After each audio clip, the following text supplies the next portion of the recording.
Marcos, unang kabanata. Ang pasimula ng Ebanghelyo ni Hesukristo, ang anak ng Diyos. Ayon sa pagkasulat kay Isayas na propeta, narito, sinusugo ko ang aking sugo sa unahan ng iyong muka, na maghahanda ng iyong daan, ang tinig ng isang sumisigaw sa ilang. Ihanda ninyo ang daan ng Panginoon, tuwirin ninyo ang kanyang mga landas. Dumating si Juan na nagbabautismo sa ilang at ipinangaral ang bautismo ng pagsisisi sa ikapagpapatawad ng mga kasalanan.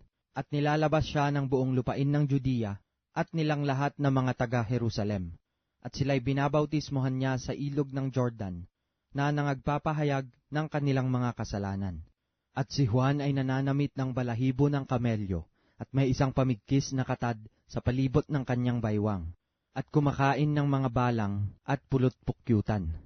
At siya'y nangangaral na nagsasabi, sumusunod sa hulihan ko ang lalong makapangyarihan kaysa akin. Hindi ako karapat-dapat yumukod at kumalag ng tali ng kanyang mga pangyapak. Binabautismohan ko kayo sa tubig, datapwat kayo'y babautismohan niya sa Espiritu Santo. At nangyari ng mga araw na yaon na nanggaling si Jesus sa Nazaret ng Galilea, at siya'y binautismohan ni Juan sa Jordan. At karakarakang pag-ahon sa tubig ay nakita niyang biglang nangabuksan ang mga langit at ang Espiritu na tulad sa isang kalapati na bumababa sa kanya. At may isang tinig na nagmula sa langit, ikaw ang sinisinta kong anak. Sa iyo ako lubos na nalulugod. At pagdakay itinaboy siya ng Espiritu sa ilang. At siya'y nasa ilang na 40 araw na tinutokso ni Satanas at kasama siya ng mga ganid at pinaglingkuran siya ng mga anghel. Pagkatapos ngang madakip si Juan, ay napasa Galilea si Jesus na ipinangangaral ang Ebanghelyo ng Diyos, at sinasabi, naganap na ang panahon, at malapit na ang kaharian ng Diyos. Kayo'y mangagsisi, at magsisampalataya sa Ebanghelyo. At pagdaraan sa tabi ng dagat ng Galilea, ay nakita niya si Simon at si Andres na kapatid ni Simon, na naghahagis ng lambat sa dagat, sapagkat sila'y mga mamamalakaya. At sinabi sa kanila ni Jesus, magsisunod kayo sa aking hulihan, at gagawin ko kayong mga mamamalakaya ng mga tao. At pagdakay iniwan nila ang mga lambat, at nagsisunod sa kanya. At paglakad sa dako paroon ng kaunti, ay nakita niya si Santiago na anak ni Zebedeo, at si Juan na kanyang kapatid, na sila rin naman ay nangasa daong, at hinahayuma ang mga lambat. At pagdakay kanyang tinawag sila, at kanilang iniwan sa daong ang kanilang amang si Zebedeo, na kasama ng mga aliping upahan, at nagsisunod sa kanya. At nagsipasok sila sa Kapernaum, at pagdakay pumasok siya sa sinagoga ng araw ng Sabat, at nagtuturo. At nangagtaka sila sa kanyang aral, sapagkat sila'y tinuturoan niyang tulad sa may kapamahalaan, at hindi gaya ng mga iskriba. At pagdakay may isang tao sa kanilang sinagoga na may isang karumal-dumal na espiritu, at siya'y sumigaw, na nagsasabi, anong pakialam namin sa iyo, Jesus, ikaw na Nazareno? Naparito ka baga upang kami puksain? Nakikilala kita kung sino ka, ang banal ng Diyos. At sinaway siya ni Jesus na nagsasabi, tumahimik ka at lumabas ka sa kanya. At ang karumal-dumal na espiritu, nang mapangatal niya siya at makapagsisigaw ng malakas na tinig, ay lumabas sa kanya. At silang lahat ay nangagtaka. Ano pat sila rin ay nangagtatanungan na sinasabi, ano kaya ito? Isang bagong aral yata. May kapamahalaang naguutos pati sa mga karumal-dumal na espiritu at siya'y tinataliman nila. At lumipa na pagdaka ang pagkabantog niya sa lahat ng dako sa buong palibot-libot ng lupain ng Galilea. At paglabas nila sa sinagoga, ay nagsipasok pagdaka sa bahay ni Simon at ni Andres, nakasama si Santiago at si Juan. Nakahigangang nilalagnat ang biyanang babae ni Simon, at pagdakay pinakiusapan nila siya tungkol sa kanya. At lumapit siya at tinangnan niya sa kamay at siya'y itinindig, at inibsan siya ng lagnat at siya'y naglingkod sa kanila. At nang kinagabihan paglubog ng araw ay kanilang dinala sa kanya ang lahat ng mga may sakit, at ang mga inaalihan ng mga demonyo. At ang buong bayan ay nangagkatipon sa pintuan. At nagpagaling siya ng maraming may karamdaman ng sari-saring sakit, at nagpalabas ng maraming demonyo, at hindi tinulutang magsipagsalita ang mga demonyo sapagkat siya'y kanilang kilala. At nagbangon siya ng madaling araw, na malalim pa ang gabi, at lumabas at napasa isang dakong ilang, at dooy nanalangin. At si Simon at ang kasamahan niya ay nagsisunod sa kanya. At siya'y nasumpungan nila at sinabi sa kanya, hinahanap ka ng lahat. At sinabi niya sa kanila, magsiparoon tayo sa ibang dako ng mga kalapit na bayan, upang ako'y makapangaral din naman doon, sapagkat sa ganitong dahilan ako'y naparito. At siya'y pumasok sa mga sinagoga nila sa buong Galilea, na nangangaral at nagpapalabas ng mga demonyo. At lumapit sa kanya ang isang ketongin, na namamanhik sa kanya at nanikluhod sa kanya, at sa kanya'y nagsasabi, kung ibig mo ay maaaring malinis mo ako. At sa pagkaawa ay iniunat niya ang kanyang kamay at siya'y hinipo, at sinabi sa kanya, ibig ko, luminis ka. At pagdakay nawalan siya ng ketong, at siya'y nalinis. At siya'y kanyang pinagbili ng mahigpit, at pinaalis siya pagdaka. At sinabi sa kanya, ingatan mong huwag mong sabihin sa kanino mang tao ang anuman, kundi yumaon ka at pakita ka sa saserdote, at maghandog ka sa pagkalinis sa iyo ng mga bagay na ipinag-utos ni Moises, na bilang isang patotoo sa kanila. Datapwat siya'y umalis at pinasimulang ipamalitang mainam at ipahayag ang nangyari. Ano pat hindi na makapasok ng hayag si Jesus sa bayan, kundi dumuon sa labas sa mga dakong ilang, at pinagsasadya nila siya mula sa lahat ng panig. Ikalawang kabanata. At nang siya'y pumasok uli sa Kapernaum, pagkaraan ng ilang araw, ay nahayag na siya'y nasa bahay. At maraming nagkatipon, ano pat hindi na magkasya kahit sa pintuan man. At sa kanila'y sinaysay niya ang salita. At sila'y nagsidating na may dalang isang lalaking lumpo sa kanya, na usong ng 4. At nang hindi sila mga kalapit sa kanya dahil sa karamihan, ay kanilang binakbak ang bubungan ng kanyang kinaroroonan. At nang yaoy kanilang masira, ay inihugos sila ang higaang kinahihigan ng lumpo. At pagkakita ni Jesus sa kanilang pananampalataya ay sinabi sa lumpo, anak, ipinatatawad ang iyong mga kasalanan. Ngunit mayroon doong nangakaupong ilan sa mga eskriba, at nangagbubulay-bulay sa kanilang mga puso. Bakit nagsasalita ang taong ito ng ganito? Siya'y namumusong. Sino ang makapagpapatawad ng mga kasalanan kundi isa, ang Diyos lamang? At pagkaunawa ni Jesus sa kanyang espiritu na sila'y nangagbubulay-bulay sa kanilang sarili, pagdakay sinabi sa kanila, bakit binubulay-bulay ninyo ang mga bagay na ito sa inyong mga puso? Alin baga ang lalong magaang sabihin sa lumpo, ipinatatawad ang iyong mga kasalanan? O sabihin magtindig ka at buhatin mo ang iyong higaan at lumakad ka? Datapwat upang maalaman ninyo na ang anak ng tao ay may kapamahalaan sa lupa na magpatawad ng mga kasalanan. Sinabi niya sa lumpo, sa iyo ko sinasabi, magtindig ka, buhatin mo ang iyong higaan at umuwi ka sa bahay mo. At nagtindig siya at pagdakay binuhat ang higaan at yumaon sa harap nilang lahat. Ano pat nangagtaka silang lahat at niluwalhati nila ang Diyos na nangagsabi, kailan may hindi tayo nakakita ng ganito. At muling lumabas at naparoon siya sa tabi ng dagat at lumapit sa kanya ang buong karamihan at sila'y kanyang tinuruan. At sa kanyang pagdaraan ay nakita niya si Levi na anak ni Alfeo na nakaupo sa paningilan ng buwis. At sinabi niya sa kanya, sumunod ka sa akin. At nagtindig siya at sumunod sa kanya. At nangyari na siya'y nakaupo sa pagkain sa kanyang bahay, at maraming maniningil ng buwis at mga makasalanang nagsiupong kasalo ni Jesus at ng kanyang mga alagad, sapagkat sila'y marami at sila'y nagsisunod sa kanya. At nang makita ng mga eskriba at mga Fariseo, na siya'y kumakaing kasalo ng mga makasalanan at ng mga maniningil ng buwis, ay nagsipagsabi sa kanyang mga alagad, ano ito na siya'y kumakain at umiinom na kasalo ng mga maniningil ng buwis at ng mga makasalanan? At nang ito'y marinig ni Jesus, ay sinabi niya sa kanila, hindi nangangailangan ng manggagamot ang mga walang sakit, kundi ang mga may sakit. Hindi ako naparito upang tumawag ng mga matuwid, kundi ng mga makasalanan. At nangag-aayuno ang mga alagad ni Juan at ang mga Fariseo, at sila'y nagsilapit at sinabi sa kanya, bakit nangag-aayuno ang mga alagad ni Juan at ang mga alagad ng mga Fariseo, datapwat hindi nangag-aayuno ang iyong mga alagad? At sinabi sa kanila ni Jesus, mangyayari bagang mangag-ayuno ang mga abay sa kasalan, samantalang ang kasintahang lalaki ay sumasa kanila? Samantalang ang kasintahang lalaki ay sumasa kanila, ay hindi sila mga kapag-aayuno. Datapwat darating ang mga araw na aalisin sa kanila ang kasintahang lalaki, at kung magkagayoy mangag-aayuno sila sa araw na yaon.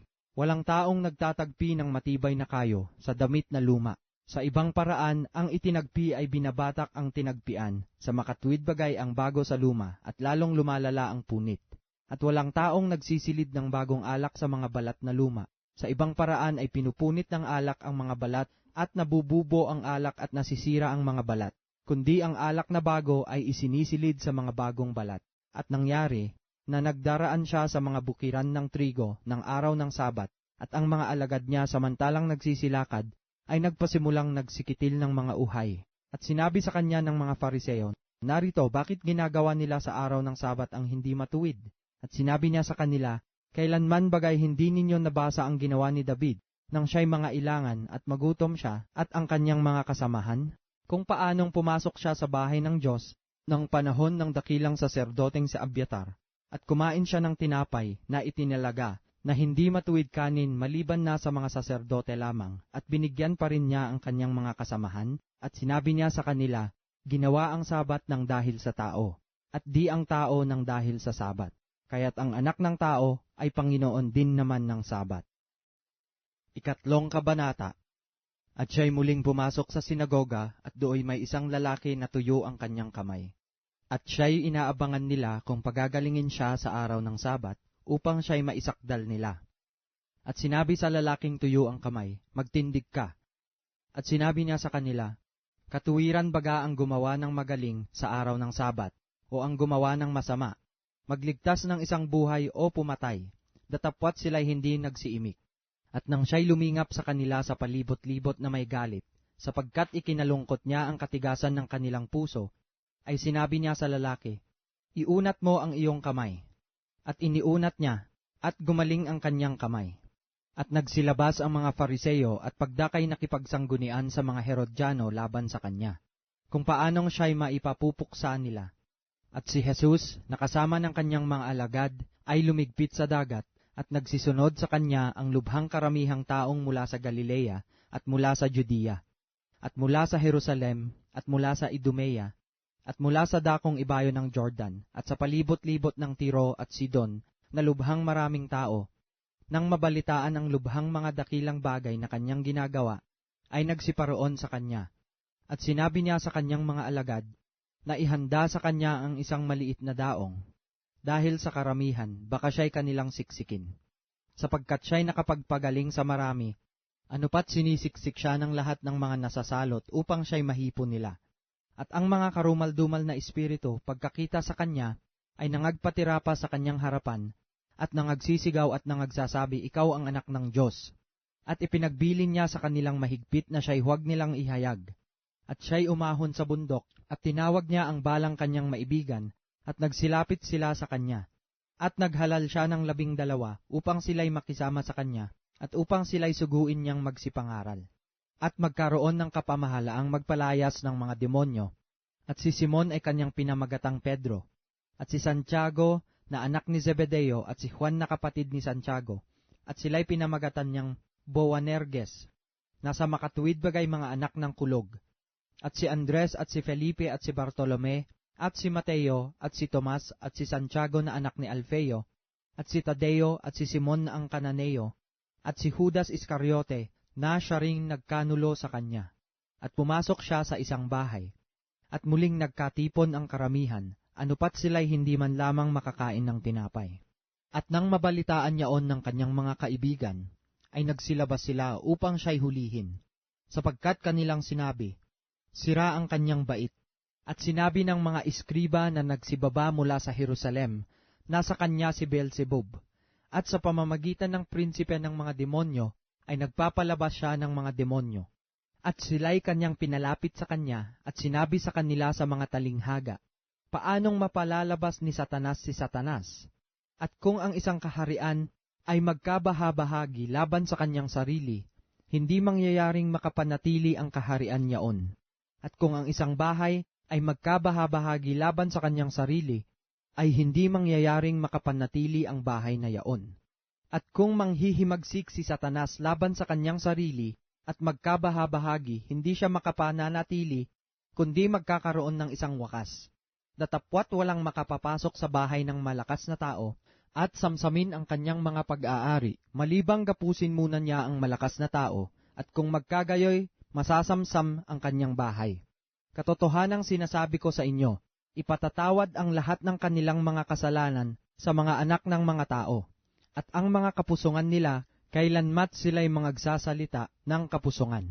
Datapwat sino mang magsalita ng kapusungan laban sa Espiritu Santo ay walang kapatawaran magpakailanman, kundi may kasalanan ng isang kasalanang walang hanggan. Sapagkat sinabi nila, siya'y may isang karumal-dumal na espiritu, at dumating nga ang kanyang ina at ang kanyang mga kapatid, at palibhasay nangakatayo sila sa labas, ay nangagpasugo sila sa kanya, na siya'y tinatawag. At nangakaupo ang isang karamihan sa palibot niya, at sinabi nila sa kanya, narito, nangasa labas ang iyong ina at ang iyong mga kapatid, na hinahanap ka. At sinagot niya sila at sinabi, sino ang aking ina at aking mga kapatid? At paglingap niya sa nangakaupo sa palibot niya, ay sinabi niya, narito, ang aking ina at ang aking mga kapatid. Sapagkat sino mang gumaganap ng kalooban ng Diyos, ito'y ang aking kapatid na lalaki, at aking kapatid na babae, at ina. Ika-4 na kabanata. At siya'y muling nagpasimulang magturo sa tabi ng dagat, at nagpipisan sa kanya ang lubhang maraming tao. Ano pat siya'y lumulan sa isang daong, at siya'y naupo sa dagat, at ang buong karamihan ay nasa lupa sa tabi ng dagat. At sila'y tinuruan niya ng maraming bagay sa mga talinghaga, at sinabi sa kanila sa kanyang pagtuturo, pakinggan ninyo. Narito ang manghahasik ay yumaon upang maghasik. At nangyari sa kanyang paghahasik na ang ilang binhi ay nangahulog sa tabi ng daan. At nagsidating ang mga ibon at kinain ito. At ang mga iba'y nangahulog sa batuhan, na dooy walang maraming lupa. At pagdakay sumibol sapagkat hindi malalim ang lupa. At nang sumikat ang araw, ay nangainitan, at dahil sa walang ugat, ay nangatuyo. At ang mga iba'y nangahulog sa dawagan. At nagsilaki ang mga dawag, at ininis ang mga pananim, at ito'y hindi nangamunga. At ang mga iba'y nangahulog sa mabuting lupa, at nangamunga, na nagsitaas at nagsilago. At may namunga ng tig-30, at tig-60, at tig-100. At sinabi niya, ang may mga pakinig na ipakikinig ay makinig. At nang siya'y mag-isa na, ang nasa palibot niya nakasama ang 12, ay nangagtanong sa kanya tungkol sa mga talinghaga. At sinabi niya sa kanila, sa inyo ay ipinagkaloob ang makaalam ng hiwaga ng kaharian ng Diyos, datapwat sa kanilang nangasa labas, ang lahat ng mga bagay ay ginagawa sa pamamagitan ng mga talinghaga, upang kung magsitingin sila'y mga kakita at huwag mamalas, at kung mga kinig sila'y mga karinig at huwag mga kaunawa, baka sakaling sila'y mga loob at patawarin sila. At sinabi niya sa kanila, hindi baga ninyo nalalaman ang talinghagang ito? At paanong malalaman ninyo ang lahat ng mga talinghaga? Ang manghahasik ay naghahasik ng salita, at ang mga ito'y yaong nangasa tabi ng daan, na doon nahahasik ang salita, at ng kanilang mapakinggan pagdakay pinaroroonan ni Satanas, at inaalis ang salita na inihasik sa kanila. At gayon din naman itong mga nahasik sa batuhan, na pagkarinig nila ng salita, pagdakay nagsisitanggap na may galak, at hindi nangag-uugat sa kanilang sarili, kundi sangdaling tumatagal. Kaya't pagkakaroon ng kapighatian o ng mga pag-uusig dahil sa salita, pagdakay nangatisod sila. At ang mga iba'y yaong nangahasik sa dawagan, ang mga ito'y yaong nangakinig ng salita, at ang mga pagsusumakit na ukol sa sanglibutan, at ang daya ng mga kayamanan, at ang mga pita sa ibang mga bagay na nagsisipasok, ang nagsisiinis sa salita, at ito'y nagiging walang bunga. At yaon ang nangahasik sa mabuting lupa, na nangakikinig ng salita at tinatanggap ito, at namumunga ng tig-30 at tig-60 at tig-100. At sinabi niya sa kanila, dinadala baga ang ilaw upang ilagay sa ilalim ng takalan, o sa ilalim ng higaan, at hindi baga upang ilagay sa talagang lalagyan ng ilaw? Sapagkat walang anumang bagay na natatago, kundi upang mahayag, ni nalilihim, kundi yaoy upang mapasaliwanag. Kung ang sino man ay may mga pakinig na ipakikinig ay makinig. At sinabi niya sa kanila, ingatan ninyo kung ano ang inyong pinakikinggan. Sa panukat na inyong isinusukat, ay kayo'y susukatin at higit pa ang sa inyo'y ibibigay. Sapagkat ang mayroon ay bibigyan pa at ang wala pati nang nasa kanya ay aalisin pa sa kanya. At sinabi niya, ganyan ang kaharian ng Diyos, na gaya ng isang taong naghahasik ng binhi sa lupa, at natutulog at nagbabangon sa gabi at araw. At sumisibol at lumalaki ang binhi, na di niya nalalaman kung paano.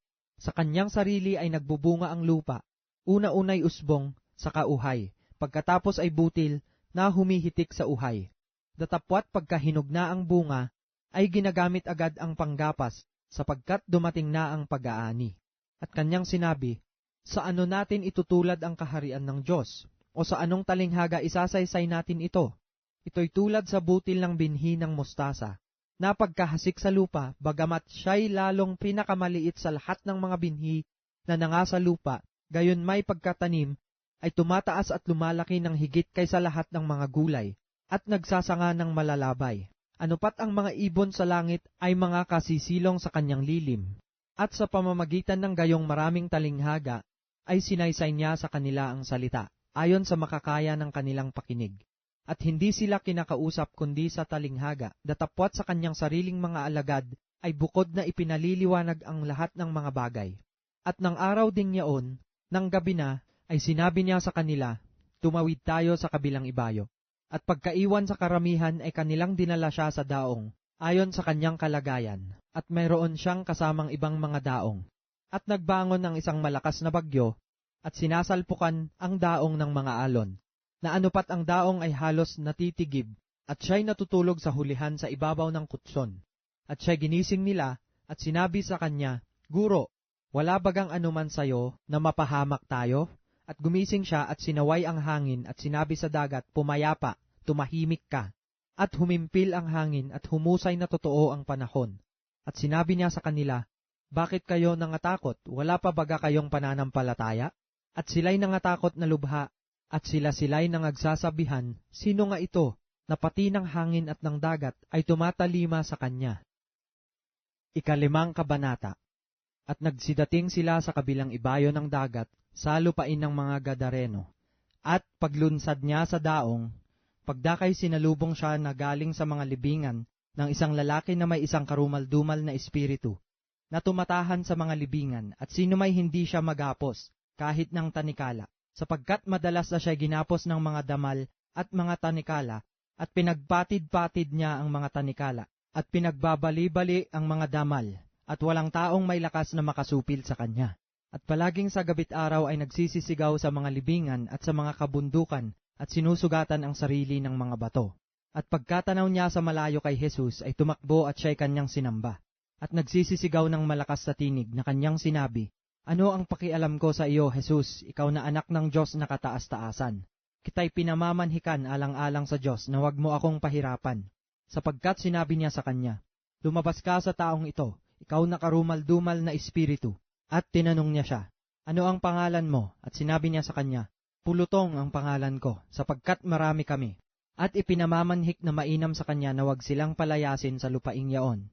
At sa libis ng bundok na yaon ay may isang malaking kawan ng mga baboy na nagsisipanginain. At nangamanhik sila sa kanya na nagsisipagsabi, paparoonin mo kami sa mga baboy upang kami ay magsipasok sa kanila. At ipinahintulot niya sa kanila, at ang mga karumal-dumal na espiritu ay nangagsilabas at nangagsipasok sa mga baboy, at ang kawan ay napadaluhong sa bangin hanggang sa dagat, na sila'y may mga 2,000 at sila'y nangalunod sa dagat. At nagsitakas ang mga tagapag-alaga ng mga yaon, at ibinalita sa bayan, at sa mga bukid, at nagsiparoon ang mga tao upang makita kung ano ang nangyari. At nagsiparoon sila kay Jesus, at nakita nila ang inalihan ng mga demonyo na nakaupo, nakapanamit at matino ang kanyang pag-iisip. Sa makatwid bagay siyang nagkaroon ng isang pulutong, at sila'y nangatakot. At sinabi sa kanila, nang nangakakita kung paanong pagkapangyari sa inalihan ng mga demonyo at tungkol sa mga baboy. At sila'y nangapagsimulang magsipamanhik sa kanya na siya'y umalis sa kanilang mga hangganan. At habang lumululan siya sa daong, ay ipinamanhik sa kanya ng inalihan ng mga demonyo na siya'y ipagsama niya. At hindi siya itinulot sa kanya, kundi sa kanya'y sinabi, umuwi ka sa iyong bahay, sa iyong mga kaibigan, at sabihin mo sa kanila kung gaano kadakilang mga bagay ang ginawa sa iyo ng Panginoon, at kung paanong kinaawaan kanya. At siya yumaon ng kanyang lakad, at nagpasimulang ihayag sa Decapolis kung gaanong kadakilang mga bagay ang sa kanya'y ginawa ni Jesus, at nangagtaka ang lahat ng mga tao. At nang si Jesus ay muling makatawid sa daong sa kabilang ibayo, ay nakipisan sa kanya ang lubhang maraming tao. At siya'y nasa tabi ng dagat. At lumapit ang isa sa mga pinuno sa sinagoga na nagngangalang Jairo, at pagkakita sa kanya, ay nagpatira pa siya sa kanyang paanan. at ipinamamanhik na mainam sa kanya na sinasabi, "Ang aking munting anak na babae ay naghihingalo. Ipinamamanhik ko sa iyo na ikaw ay pumaroon at ipatong mo ang iyong mga kamay sa kanya upang siya'y gumaling at mabuhay." At siya'y sumama sa kanya at sinundan siya ng lubhang maraming tao at siya'y sinisiksik nila. At isang babae na may 12 taon nang inaagasan at siya'y napahirapan na ng maraming bagay ng mga manggagamot at nagugol na niya ang lahat niyang tinatangkilik at hindi gumaling ng kauntiman, kundi bagkus pang lumulubha siya. Napagkarinig niya ng mga bagay tungkol kay Jesus, ay lumapit siya sa karamihan sa likuran niya at hinipo ang kanyang damit, sapagkat sinasabi niya, "Kung mahipo ko man lamang ang kanyang damit ay gagaling ako." At pagdakay na ampat ang kanyang agas, kanyang naramdaman sa kanyang katawan na magaling na siya sa salot niya. At si Jesus, sa pagkatalastas niya agad sa kanyang sarili na may umalis na bisa sa kanya, ay pagdakay pumihit sa karamihan at nagsabi, "Sino ang humipo ng aking mga damit?" Sinabi sa kanya ng kanyang mga alagad, "Nakikita mong sinisiksik ka ng karamihan at sasabihin mo, sino ang humipo sa akin?" At lumingap siya sa palibot-libot upang makita siya na gumawa ng bagay na ito. Ngunit ang babae na natatakot at nangangatal, palibhasay nalalaman ang sa kanya'y nangyari, lumapit at nagpatira pa sa harap niya, at sinabi sa kanya ang buong katotohanan. At sinabi niya sa kanya, "Anak, pinagaling ka ng pananampalataya mo. Yumaon kang payapa at gumaling ka sa salot mo." Samantalang nagsasalita pa siya, ay may nagsidating na galing sa bahay ng pinuno sa sinagoga, na nagsasabi, "Patay na ang anak mong babae. Bakit mo pa binabagabag ang guro?" Datapwat hindi pinansin ni Jesus ang kanilang sinasalita, at nagsabi sa pinuno ng sinagoga, "Huwag kang matakot, manampalataya ka lamang." At hindi niya ipinahintulot na sino may makasunod sa kanya, liban kay Pedro at kay Santiago at kay Juan na kapatid ni Santiago. At nagsidating sila sa bahay ng pinuno sa sinagoga, at napanood niya ang pagkakagulo at ang nagsisitangis at nangagbubuntong hininga ng labis. At pagkapasok niya ay kanyang sinabi sa kanila, "Bakit kayo'y nangagkakagulo at nagsisitangis? Hindi patay ang bata kundi natutulog." At tinatawanan nila siya na nililibak. Datapwat, nang mapalabas na niya ang lahat, ay isinama niya ang ama ng bata at ang ina nito, at ang kanyang mga kasamahan, at pumasok sa kinaroroonan ng bata. At pagkahawak niya sa kamay ng bata ay sinabi niya sa kanya, "Talitha kumi," na kung liliwanagin ay, "Dalaga, sinasabi ko sa iyo, magbangon ka." At pagdakay nagbangon ang dalaga at lumakad, sapagkat siya'y may 12 taon na. At pagdakay nangagtaka silang lubha. At ipinagbilin niya sa kanilang mahigpit, na sino man ay huwag makaalam nito, at kanyang ipinag-utos na siya'y bigyan ng pagkain. Ika-6 na kabanata. At umalis siya doon, at napasa kanyang sariling lupain, at nagsisunod sa kanya ang kanyang mga alagad. At nang dumating ang Sabat, ay nagpasimulang magturo siya sa sinagoga. At marami sa nangakakarinig sa kanya ay nangagtataka na nangagsasabi, "Saan nagkaroon ang taong ito ng mga bagay na ito? At anong karunungan ito na sa kanya'y ibinigay, at anong kahulugan ng gayong mga makapangyarihang gawa na ginagawa ng kanyang mga kamay? Hindi baga ito ang anluwagi, ang anak ni Maria, at kapatid ni Santiago, at ni Jose, at ni Judas, at ni Simon? At hindi baga nangaririto sa atin ang kanyang mga kapatid na babae?" At siya'y kinatitisuran nila. At sinabi sa kanila ni Jesus, "Walang propetang di may kapurihan, liban sa kanyang sariling lupain, at sa gitna ng kanyang sariling mga kamag-anak, at sa kanyang sariling bahay. At hindi siya nakagawa doon ng anumang makapangyarihang gawa, liban sa ipinatong niya ang kanyang mga kamay sa ilang mga may sakit, at pinagaling sila. At nanggigilala siya sa kanilang di pananampalataya, at siya'y lumibot na nagtuturo sa mga nayong nasa paligid-ligid. At pinalapit niya sa kanya ang 12, at nagpasimulang sinugo sila na 12, at binigyan niya sila ng kapamahalaan laban sa mga karumal-dumal na espiritu. At ipinagbilin niya sa kanila na huwag silang magsipagbaon ng anuman sa paglakad, kundi tungkod lamang, kahit tinapay, kahit supot ng ulam, kahit salapi sa kanilang supot. Datapwat gumamit ng mga sandalyas, at huwag magsuot ng 2 tunika. At sinabi niya sa kanila, "Saan man kayo magsipasok sa isang bahay, mangatira kayo roon hanggang sa kayo'y magsialis doon. At sa alinmang dakong hindi kayo tanggapin, at hindi kayo pakinggan, pag alis ninyo dooy ipagpag ninyo ang alabok na nasa ilalim ng inyong talampakan, bilang patotoo sa kanila. At sila'y nangagsialis at nagsipangaral na mangagsisi ang mga tao, at nangagpalabas ng maraming demonyo, at nangagpahid ng langis sa maraming may sakit, at pinagaling sila. At narinig ng Haring Herodes sapagkat nabantog na ang pangalan niya, at sinabi niya, si Juan na mangbabautismo ay nagbangon sa mga patay, at kaya sumasa kanya ang mga kapangyarihang ito. At sinabi ng mga iba, siya'y si Elias, at sinasabi ng mga iba, siya'y propeta, na gaya ng ibang mga propeta. Datapwat nang marinig ni Herodes ay sinabi, si Juan na aking pinugutan ng ulo, siya'y nagbangon. Sapagkat si Herodes din ang nagsugo sa mga kawal, at nagpahuli kay Juan, at nagpatanikala sa kanya sa bilangguan dahil kay Herodias, na asawa ni Filipo na kanyang kapatid, sapagkat nag-asawa siya sa kanya. Sapagkat sinabi ni Juan kay Herodes, hindi matuwid sa iyo na iyong ariin ang asawa ng iyong kapatid. At ipinagtanim siya ni Herodias, at hinahangad siyang patayin, at hindi niya magawa. Sapagkat natatakot si Herodes kay Juan palibhasa'y nalalamang siya'y lalaking matuwid at banal, at siya'y ipinagsanggalang niya. At kung siya'y pinakikinggan niya, ay natitilihan siyang mainam, at pinakikinggan niya siya na may galak. At nang sumapit ang isang kaukulang araw, nakapanganakan niya, ay ipinaghanda ni Herodes ng isang hapunan ang kanyang mga maginoo, at mga mataas na kapitan at mga pangulong lalaki sa Galilea. At nang pumasok ang anak na babae ni Herodias ay sumayaw, at siya'y kinalugdan ni Herodes at ng mga kasalo niyang nakaupo sa dulang. At sinabi ng hari sa dalaga, hingin mo sa akin ang maibigan mo, at ibibigay ko sa iyo. At ipinanumpa niya sa kanya, ang anumang hingin mo sa akin ay ibibigay ko sa iyo, kahit ang kalahati ng aking kaharian. At lumabas siya at sinabi sa kanyang ina, ano ang aking hihingin?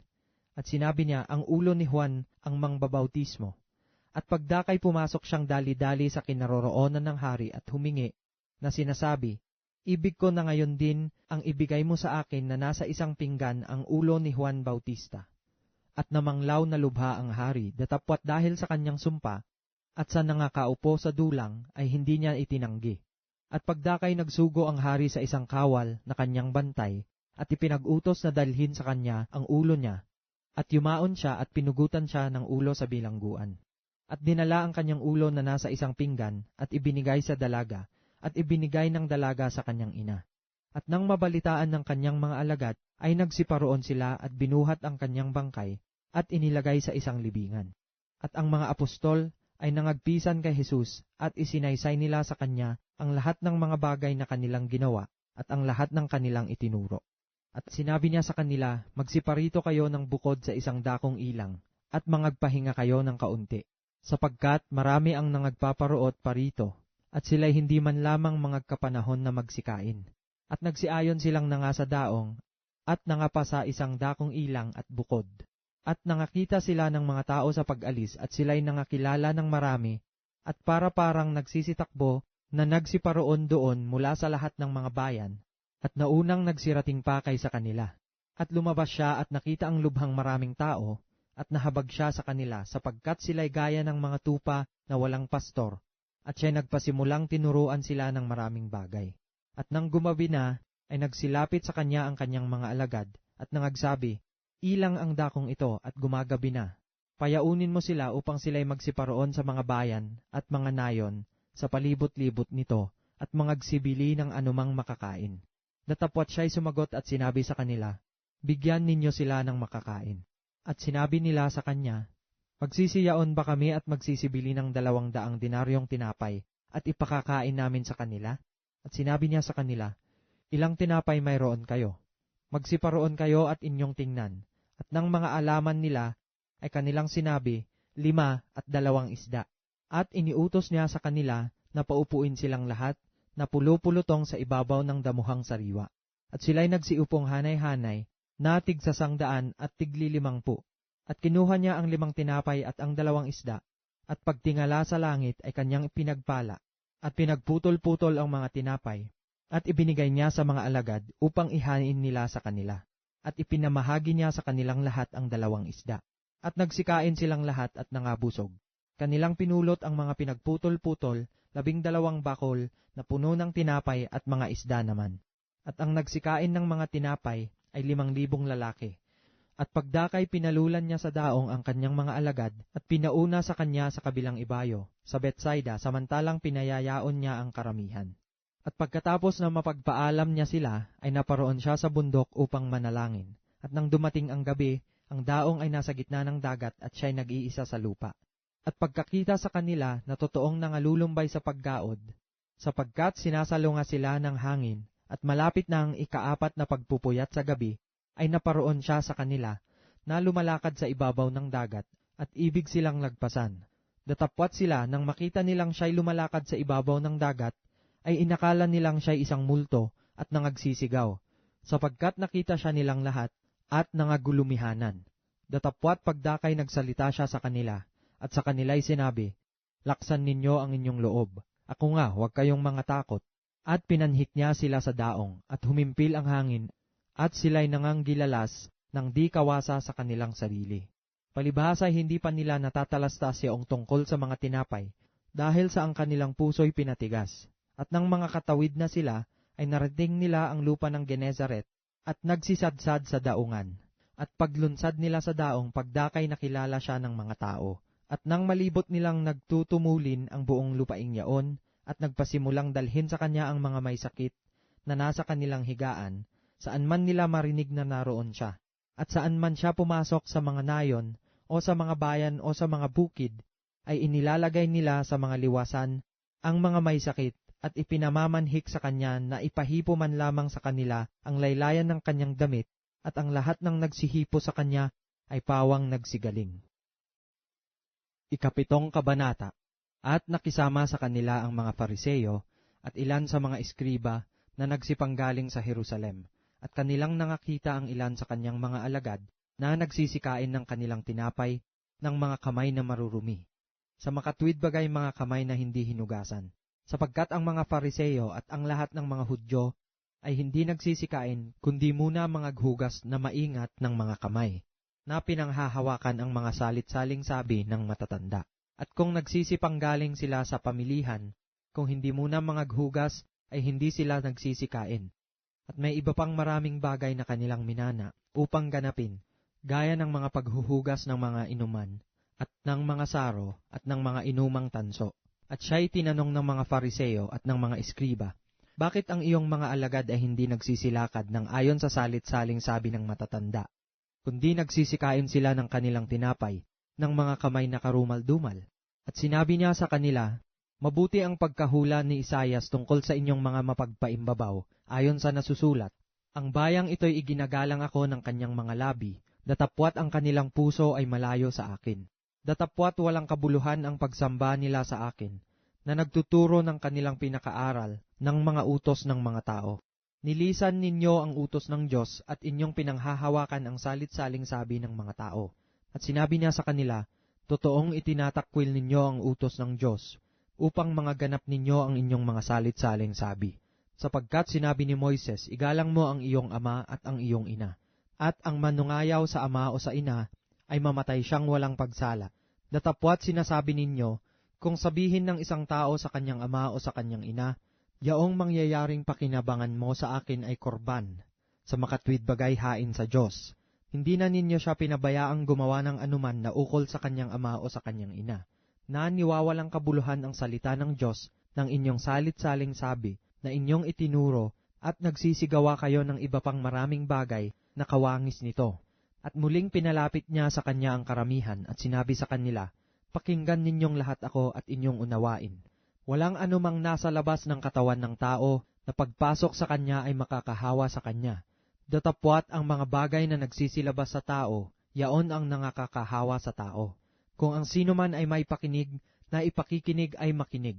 At nang pumasok siya sa bahay na mula sa karamihan, ay itinanong sa kanya ng kanyang mga alagad ang talinghaga.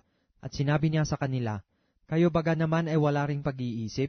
Hindi pa baga ninyo nalalaman, na anumang nasa labas na pumapasok sa tao ay hindi nakakahawa sa kanya, sapagkat hindi pumapasok sa kanyang puso, kundi sa kanyang tiyan, at lumalabas sa dakong daanan ng dumi?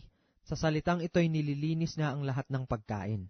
At sinabi niya, "Ang lumalabas sa tao, yaon ang nakakahawa sa tao, sapagkat mula sa loob, mula sa puso ng mga tao, lumalabas ang masasamang pag-iisip, ang mga pakikiapid, ang mga pagnanakaw, ang mga pagpatay sa kapwa-tao, ang mga pangangalunya, ang mga kasakiman, ang mga kasamaan, ang pagdaraya, ang kalibugan, ang matang masama, ang kapusungan, ang kapalaluan, ang kamangmangan. Ang lahat ng masasamang bagay na ito ay sa loob nagsisipanggaling at nangakakahawa sa tao. At nagtindig siya doon at napasa mga hangganan ng Tiro at ng Sidon. At pumasok siya sa isang bahay at ibig niya na sinumang tao'y huwag sanang makaalam. At hindi siya nakapagtago. Ngunit ang isang babae na ang kanyang munting anak na babae ay may isang karumal-dumal na espiritu, pagdakay ng mabalitaan siya, ay lumapit at nagpatira pa sa kanyang paanan. Ang babae nga ay isang Griega, isang Sirofenisa ayon sa lahi.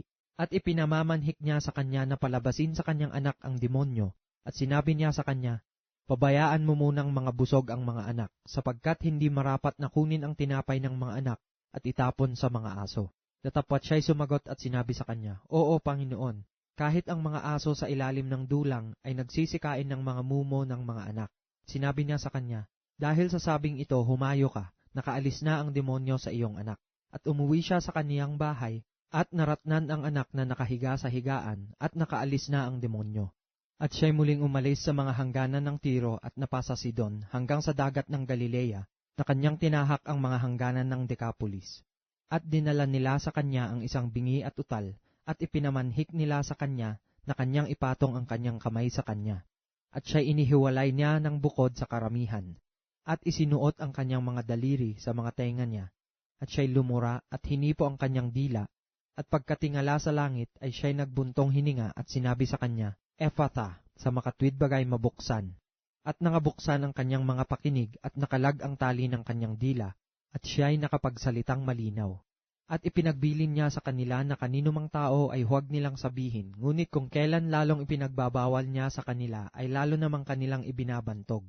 At sila'y nangagtataka ng di kawasa na nangagsasabi, mabuti ang pagkagawa niya sa lahat ng mga bagay. Kanyang binibigyang pakinig pati ng mga bingi, at pinapagsasalita ang mga pipi. 8 Kabanata. Nang mga araw na yaon, nang magkaroong muli ng maraming tao, at wala silang mga kain, ay tinawag niya ang kanyang mga alagad, at sinabi sa kanila, nahahabag ako sa karamihan, sapagkat 3 araw nang sila'y nangatira sa akin, at walang mga kain. At kung sila'y pauwiin kong nangagugutom sa kanilang mga tahanan, ay magsisipang lupaypay sila sa daan, at nagsipang galing sa malayo ang ilan sa kanila. At nagsisagot sa kanya ang kanyang mga alagad, paanong mabubusog nino man ang mga taong ito ng tinapay dito sa isang ilang na dako? At kanyang tinanong sila, ilang tinapay mayroon kayo? At sinabi nila, 7. At iniutos niya sa karamihan na magsiupo sa lupa, at kinuha niya ang 7 tinapay, at pagkapagpasalamat ay pinagputol-putol niya, at ibinigay sa kanyang mga alagad, upang ihain sa kanila, at inihain nila sa karamihan. At mayroon silang ilang maliliit na isda, at nang mapagpala ang mga ito, ay ipinag-utos niya na ihain din naman ang mga ito sa kanila.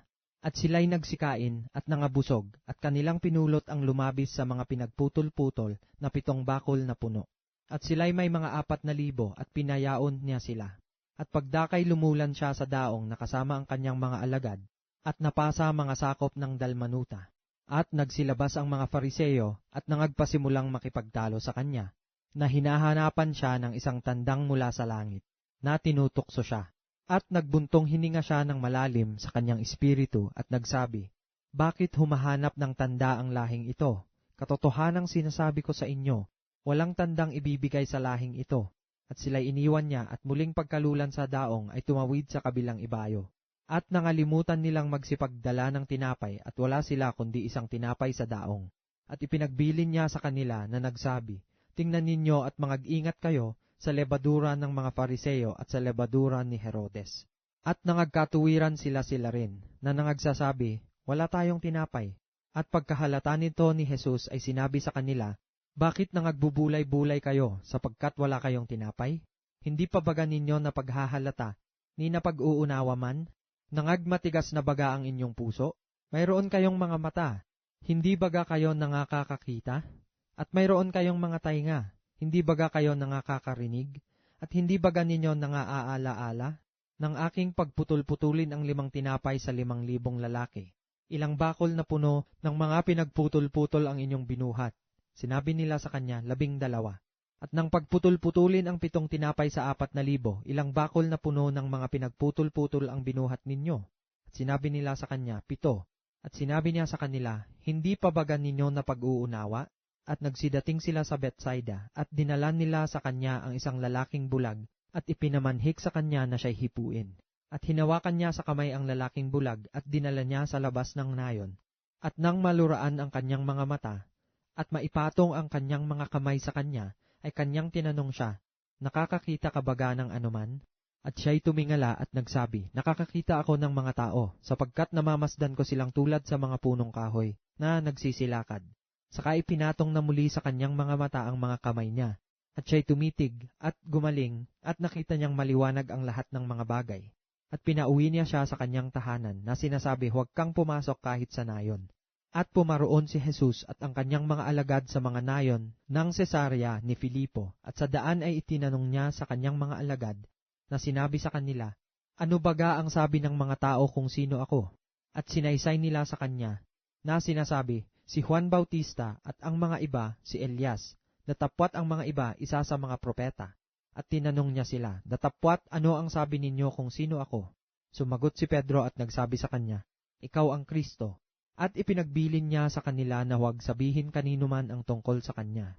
At siya'y nagpasimulang magturo sa kanila, na ang anak ng tao ay kinakailangang magbata na maraming mga bagay, at itakwil ng matatanda, at ng mga pangulong saserdote, at ng mga eskriba, at patayin, at pagkaraan ng 3 araw ay muling magbangon. At hayag na sinabi niya ang pananalitang ito, at isinama niya si Pedro at pinasimulang siya'y pagwikaan. Datapwat paglingap niya sa palibot at pagtingin sa kanyang mga alagad, ay pinagwikaan si Pedro at sinabi, lumagay ka sa likuran ko, Satanas, sapagkat hindi mo pinag-iisip ang mga bagay na ukol sa Diyos, kundi ang mga bagay na ukol sa mga tao. At pinalapit niya sa kanya ang karamihan, pati ng kanyang mga alagad, at sa kanila'y sinabi, kung ang sino mang tao ay ibig sumunod sa akin, ay tumanggi sa kanyang sarili, at pasanin ang kanyang krus, at sumunod sa akin. Sapagkat ang sinumang mag-ibig iligtas ang kanyang buhay ay mawawalan nito, at ang sinumang mawalan ng kanyang buhay dahil sa akin at sa ebanghelyo ay maililigtas yaon. Sapagkat ano ang mapapakinabang ng tao na makamtan ang buong sanglibutan at mapapahamak ang kanyang buhay? Sapagkat anong ibibigay ng tao na katumbas sa kanyang buhay? Sapagkat ang sinumang magmakahiya sa akin at sa aking mga salita sa lahing ito na mapangalun niya at makasalanan, ay ikahihiya rin naman siya ng anak ng tao, pagparito niyang nasa kaluwalhatian ng kanyang ama, na kasama ng mga banal na anghel. 9 na kabanata. At sinabi niya sa kanila, katotohanang sinasabi ko sa inyo, may ilan sa nangakatayong ito na hindi matitikman sa anumang paraan ang kamatayan, hanggang sa makita nila ang kaharian ng Diyos na dumarating na may kapangyarihan. At pagkaraan ng 6 na araw ay isinama ni Jesus si Pedro, at si Santiago at si Juan, at sila'y dinalang bukod sa isang mataas na bundok, at siya'y nagbagong anyo sa harap nila. At ang kanyang mga damit ay nangagniningning, na nagsiputing maigi, na anupat sino mang magpapaputi, sa lupa ay hindi makapagpapaputi ng gayon. At dooy napakita sa kanila si Elias na kasama si Moises, at sila'y nakikipag-usap kay Jesus. At sumagot si Pedro at sinabi kay Jesus, Rabay, mabuti sa atin ang tayo'y dumito, at magsigawa kami ng 3 tabernakulo, isa ang sa iyo, at isa ang kay Moises, at isa ang kay Elias. Sapagkat hindi niya nalalaman kung ano ang isasagot, sapagkat sila'y lubhang nangatakot. At dumating ang isang alapaap na sa kanila'y lumilim, at may isang tinig na nanggaling sa alapaap. Ito ang sinisinta kong anak, siya ang inyong pakinggan. At karakarakay sa biglang paglingap nila sa palibot-libot, ay wala silang nakitang sino man kundi si Jesus lamang nakasama nila. At habang nagsisibaba sila sa bundok, ay ipinagbilin niya sa kanila na sa kanino man ay huwag nilang sabihin ang kanilang nakita, maliban na pagka ang anak ng tao ay magbangong maguli sa mga patay. At kanilang iningatan ang pananalitang ito, na nangagtatanungan sila kung ano ang kahulugan ng pagbabangong maguli sa mga patay. At tinanong nila siya na sinasabi, bakit sinasabi ng mga eskriba na kinakailangang pumarito muna si Elias? At sinabi niya sa kanila, katotohanang si Elias ay pariritong mauna, at isasauli sa dati ang lahat ng mga bagay, at paanong nasusulat ang tungkol sa anak ng tao, na siya'y maghihirap ng maraming bagay at pawalang halaga. Datapwat sinasabi ko sa inyo na naparito na si Elias at ginawa din naman nila sa kanya ang anumang kanilang inibig, ayon sa nasusulat tungkol sa kanya. At pagdating nila sa mga alagad ay nakita nilang nasa kanilang palibot-libot ang lubhang maraming mga tao, at ang mga eskriba ay nangakikipagtalo sa kanila. At pagdakay ang buong karamihan pagkakita nila sa kanya, ay nangagtakang mainam at tinakbo siya na siya'y binati. At tinanong niya sila, ano ang ipinagkikipagtalo ninyo sa kanila? At isa sa karamihan ay sumagot sa kanya, Guro, dinala ko sa iyo ang aking anak na lalaki na may isang espiritong pipi. At saan man siya alihan nito, ay ibinubuwal siya, at nagbububula ang kanyang bibig, at nagngangalit ang mga ngipin, at unti-unting natutuyo. At sinabi ko sa iyong mga alagad na siya'y palabasin at hindi nila magawa. At sumagot siya sa kanila at nagsabi, O lahing walang pananampalataya, hanggang kailan makikisama ako sa inyo? Hanggang kailan titiisin ko kayo? Dalhin ninyo siya rito sa akin. At dinala nila siya sa kanya, at pagkakita niya sa kanya, ay pagdakay pinapangatal siyang lubha ng espiritu at siya'y nalugmok sa lupa at nagpagulong-gulong na bumubula ang kanyang bibig. At tinanong niya ang kanyang ama, kailan pang panahon nangyayari sa kanya ito? At sinabi niya, mula sa pagkabata, at madalas na siya'y inihahagi sa apoy at sa tubig upang siya'y patayin. Datapwat kung mayroon kang magagawang anumang bagay, ay maawa ka sa amin at tulungan mo kami. At sinabi sa kanya ni Jesus, kung kaya mo, ang lahat ng mga bagay ay may pangyayari sa kanya na nananampalataya. Pagdakay sumigaw ang ama ng bata at sinabi, nananampalataya ako, tulungan mo ang kakulangan ko ng pananampalataya. At nang makita ni Jesus na dumaragsang tumatakbo ang karamihan, ay pinagwikaan niya ang karumaldumal na espiritu na sinasabi sa kanya, Ikaw bingi at piping espiritu, iniuutos ko sa iyo na lumabas ka sa kanya at huwag ka nang pumasok na muli sa kanya. At nang makapagsisisigaw at nang siya'y mapangatal na mainam, ay lumabas siya at ang batay naging anyong patay, anupat marami ang nagsabi siya'y patay. Datapwat hinawakan siya ni Jesus sa kamay at siya'y ibinangon at siya'y nagtindig. At nang pumasok siya sa bahay ay tinanong siya ng lihim ng kanyang mga alagad, Paano ito na siya'y hindi namin napalabas? At sinabi niya sa kanila, ang ganito ay hindi mapalalabas ng anuman maliban sa pamamagitan ng panalangin. At nagsialis sila roon at nangagdaan sa Galilea at ayaw siyang sino mang tao'y makaalam niyaon.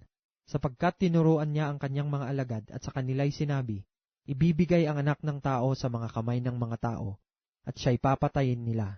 At pagkapatay sa kanya ay siyang magbabangong muli pagkaraan ng 3 araw. Ngunit hindi nila naunawa ang sabing ito. At nangatakot silang magsipagtanong sa kanya. At sila'y nagsidating sa Kapernaum at nang siya'y nasa bahay na, ay tinanong niya sila, ano ang pinagkakatuwiranan ninyo sa daan? Datapwat hindi sila nagsiimik, sapagkat sila ay nangagtatalo sa daan kung sino ang pinakadakila. At siya'y naupo at tinawag ang 12 at sa kanila'y sinabi niya, kung sino man ang ibig na maging una, ay siyang mahuhuli sa lahat, at lingkod ng lahat. At kinuha niya ang isang maliit na bata at inilagay sa gitna nila, at siya'y kanyang ikinalong, na sa kanila'y sinabi niya, ang sino mang tumanggap sa isa sa mga ganitong maliliit na bata, sa aking pangalan, ay ako ang tinatanggap. At ang sino mang tumanggap sa akin, ay hindi ako ang tinatanggap, kundi yaong sa akin nagsugo. Sinabi sa kanya ni Juan, Guro, nakita namin ang isa na sa pangalan mo'y nagpapalabas ng mga demonyo, at pinagbawalan namin siya sapagkat hindi sumusunod sa atin. Huwag ninyong pagbawalan siya, sapagkat walang taong gumagawa ng makapangyarihang gawa sa pangalan ko, na pagdakay makapagsasalita ng masama tungkol sa akin. Sapagkat ang hindi laban sa atin ay sumasa atin. Sapagkat ang sino mang magpainom sa inyo ng isang sarong tubig dahil kayo'y kay Kristo, katotohanang sinasabi ko sa inyo na hindi mawawala sa anumang paraan ang ganti sa kanya. At ang sino mang magbigay ng ikatitisod sa maliliit na ito na sumasampalataya sa akin ay mabuti pa sa kanya kung bitinan ang kanyang leeg ng isang malaking gilingang bato at siya'y ibulid sa dagat. At kung ang kamay mo ay makapagpapatisod sa iyo ay putulin mo. Mabuti pa sa iyo ang pumasok sa buhay na pingkaw, kaysa may 2 kamay kang mapa sa impyerno sa apoy na hindi mapapatay, na dooy hindi namamatay ang kanilang uod, at hindi namamatay ang apoy. At kung ang paamoy makapagpapatisod sa iyo ay putulin mo, mabuti pa sa iyo ang pumasok kang pilay sa buhay, kaysa may 2 paa kang mabulid sa impyerno, na dooy hindi namamatay ang kanilang uod at hindi namamatay ang apoy. At kung ang mata mo'y makapagpapatisod sa iyo, ay dukutin mo. Mabuti pa sa iyo ang pumasok sa kaharian ng Diyos na may isang mata, kaysa may dalawang matakang mabulid sa impyerno, na dooy hindi namamatay ang kanilang uod at hindi namamatay ang apoy, sapagkat bawat isa'y aasnan sa pamamagitan ng apoy. Mabuti ang asin, datapwat kung tumabang ang asin, ay ano ang inyong ipagpapaalat? Taglayin ninyo sa inyong sarili ang asin at kayo'y magkaroon ng kapayapaan sa isa't isa. 10 kabanata. At siya'y umalis doon, at pumasok sa mga hangganan ng Judea at sa dako paroon ng Jordan, at ang mga karamihan ay muling nakipisan sa kanya, at ayon sa kanyang kinaugalian, ay muling tinuruan niya sila. At nagsilapit sa kanya ang mga Fariseo at siya'y tinanong, matuwid baga sa lalaki na ihiwalay ang kanyang asawa, na siya'y tinutukso? At sumagot siya at sa kanila'y sinabi, ano ang iniutos sa inyo ni Moises? At sinabi nila, ipinahintulot ni Moises na ilagda ang kasulatan sa paghihiwalay at ihiwalay siya. Datapwat sinabi sa kanila ni Jesus, dahil sa katigasan ng inyong puso ay inilagda niya ang utos na ito. Ngunit buhat ng pasimula ng paglalang, lalaki at babaeng ginawa niya sila. Dahil dito'y iiwan ng lalaki ang kanyang ama at ina, at makikisama sa kanyang asawa. At ang dalawa ay magiging isang laman, kaya hindi na sila dalawa, kundi isang laman. Ang pinapagsama nga ng Diyos ay huwag papaghiwalayin ng tao. At sa bahay ay muling tinanong siya ng mga alagad tungkol sa bagay na ito. At sinabi niya sa kanila, ang sinumang lalaki na ihiwalay ang kanyang asawa at mag-asawa sa iba ay nagkakasala ng pangangalunya laban sa unang asawa. At kung ihiwalay ng babae ang kanyang asawa at mag-asawa sa iba, ay nagkakasala siya ng pangangalunya. At dinadala nila sa kanya ang maliliit na bata upang sila'y kanyang hipuin at sinaway sila ng mga alagad. Datapwat nang ito'y makita ni Jesus, ay nagdalang galit siya at sinabi sa kanila, pabayaan ninyong magsilapit sa akin ang maliliit na bata. Huwag ninyo silang pagbawalan, sapagkat sa mga ganito nauukol ang kaharian ng Diyos. Katotohanang sinasabi ko sa inyo, ang sinumang hindi tumanggap ng kaharian ng Diyos, na tulad sa isang maliit na bata, ay hindi siya papasok doon sa anumang paraan. At kinalong niya sila, at sila'y pinagpala, na ipinapatong ang kanyang mga kamay sa kanila. At nang siya'y umalis na lumalakad sa daan, ay may isang tumakbong lumapit sa kanya, at lumuhod sa harap niya, at siya'y tinanong, mabuting guro, ano ang gagawin ko upang ako'y magmana ng buhay na walang hanggan? At sinabi sa kanya ni Jesus, bakit tinatawag mo akong mabuti? Walang mabuti kundi isa lamang, ang Diyos. Nalalaman mo ang mga utos, huwag kang pumatay, huwag kang mangalunya, huwag kang magnakaw, huwag kang sumaksi sa di katotohanan, huwag kang magdaya, igalang mo ang iyong ama at ang iyong ina. At sinabi niya sa kanya, Guro, ang lahat ng mga bagay na ito'y aking ginanap mula sa aking kabataan. At pagtitig sa kanya ni Jesus ay giniliw siya, at sinabi sa kanya, isang bagay ang kulang sa'yo, yumaon ka, ipagbili mo ang lahat mong tinatangkilik, at ibigay mo sa dukha, at magkakaroon ka ng kayamanan sa langit. At pumarito ka, sumunod ka sa akin. Datapwat siya'y nahapis sa sabing ito at siya'y yumaong namamanglaw, sapagkat siya'y isang may maraming mga pag-aari. At lumingap si Jesus sa palibot-libot at sinabi sa kanyang mga alagad, kay hirap na magsipasok sa kaharian ng Diyos ang mga may kayamanan. At nangagtaka ang mga alagad sa kanyang mga salita. Datapwat si Jesus ay muling sumagot at nagsabi sa kanila, mga anak, kay hirap na magsipasok sa kaharian ng Diyos ang mga magsisiasa sa mga kayamanan. Magaan pa sa isang kamelyo ang dumaan sa butas ng isang karayom, kaysa isang mayaman ang pumasok sa kaharian ng Diyos. At sila'y nangagtatakang lubha na sinasabi sa kanya, sino nga kaya ang makaliligtas? Pagtingin ni Jesus sa kanila ay nagsabi, hindi maaari ito sa mga tao, datapwat hindi gayon sa Diyos, sapagkat ang lahat ng mga bagay ay may pangyayari sa Diyos. Si Pedro ay nagpasimulang magsabi sa kanya, narito, iniwan namin ang lahat at nagsisunod sa iyo.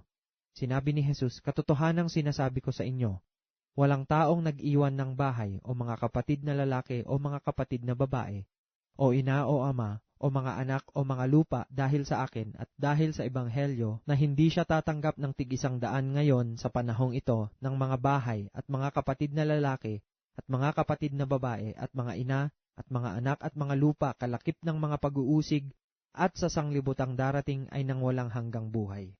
Datapwat maraming nangauuna ay mga huhuli at nangahuhuli na mga uuna. At sila'y nanga sa daan na nagsisiahon sa Jerusalem at nangunguna sa kanila si Jesus at sila'y nangagtaka at ang nangagsisisunod ay nangatakot. At muling kinuha niya ang 12 at nagpasimulang sinabi sa kanila ang mga bagay na sa kanya'y mangyayari. Na sinasabi, narito, nagsisiahon tayo sa Jerusalem, at ibibigay ang anak ng tao sa mga pangulong saserdote at sa mga eskriba, at siya'y kanilang hahatulang patayin at ibibigay siya sa mga hintil. At siya'y kanilang aalimurahin at siya'y luluraan at siya'y hahampasin at siya'y papatayin at pagkaraan ng 3 araw ay magbabangon siyang muli. At nagsilapit sa kanya si Santiago at si Juan, na mga anak ni Zebedeo, na sa kanya'y nagsisipagsabi, Guro, ibig naming iyong gawin sa amin ang anumang aming hingin sa iyo. At sinabi niya sa kanila, Ano ang ibig ninyong sa inyo'y aking gawin? At sinabi niya sa kanila, Ipagkaloob mo sa amin na mga kaupo kami, ang isay sa iyong kanan at ang isay sa iyong kaliwa, sa iyong kaluwalhatian. Datapwat sinabi sa kanila ni Jesus, Hindi ninyo nalalaman ang inyong hinihingi. Mga kaiinom baga kayo sa sarong aking iinuman? O mga babautismohan sa bautismo na ibinautismo sa akin? At sinabi nila sa kanya, Kaya namin. At sinabi sa kanila ni Jesus, Ang sarong aking iinuman ay iinuman ninyo, at sa bautismo na ibinautismo sa akin ay babautismohan kayo. Datapwat ang maupo sa aking kanan o sa aking kaliwa ay hindi ako ang magbibigay.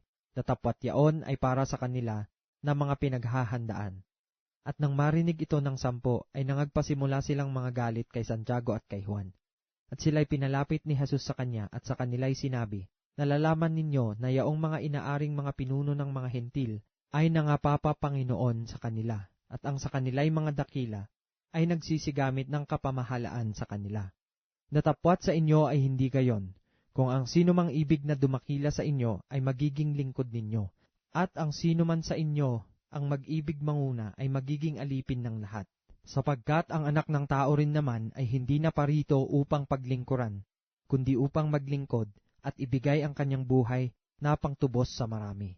At nagsidating sila sa Jericho, at habang nililisan niya ang Jericho, nakasama ng kanyang mga alagad, at ng lubhang maraming mga tao, ang anak ni Timeo, si Bartimeo, na isang pulubing bulag ay nakaupo sa tabi ng daan. At nang marinig niya na yaoy si Jesus na Nazareno, siya'y nagpasimulang magsisigaw, at nagsabi, Jesus, ikaw na anak ni David, mahabag ka sa akin. At siya'y pinagwikaan ng marami upang siya'y tumahimik. Datapwat siya'y lalong sumisigaw, Ikaw na anak ni David, mahabag ka sa akin. At tumigil si Jesus at sinabi, Tawagin ninyo siya. At tinawag nila ang lalaking bulag na sinasabi sa kanya, Laksan mo ang iyong loob, ikaw ay magtindig, tinatawag ka niya. At siya, pagkatapon ng kanyang balabal, ay nagmadaling tumindig at lumapit kay Jesus.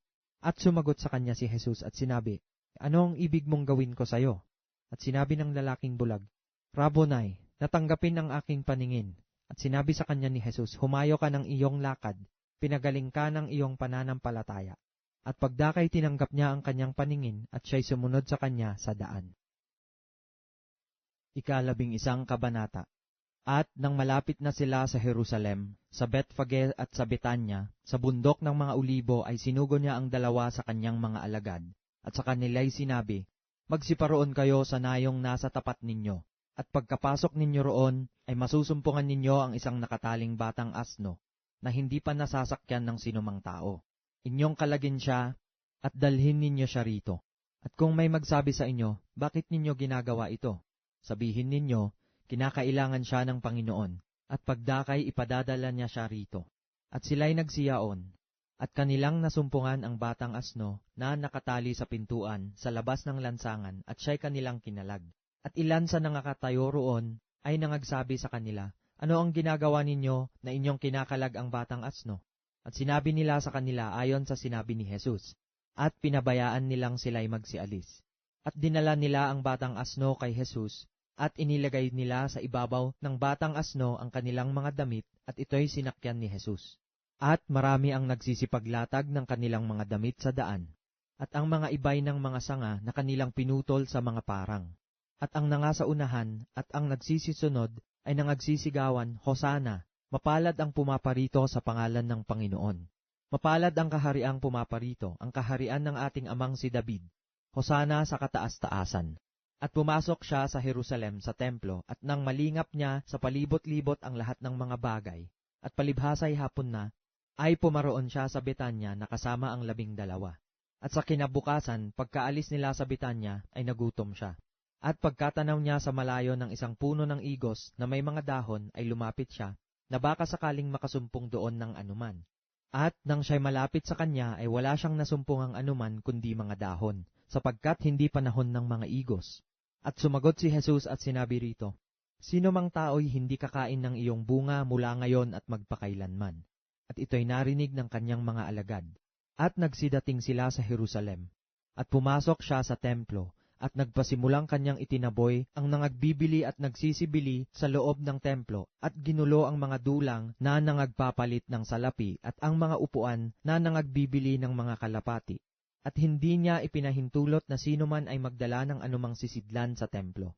At siya'y nagturo at sinabi sa kanila, "Hindi baga nasusulat, ang aking bahay ay tatawaging bahay panalanginan ng lahat ng mga bansa?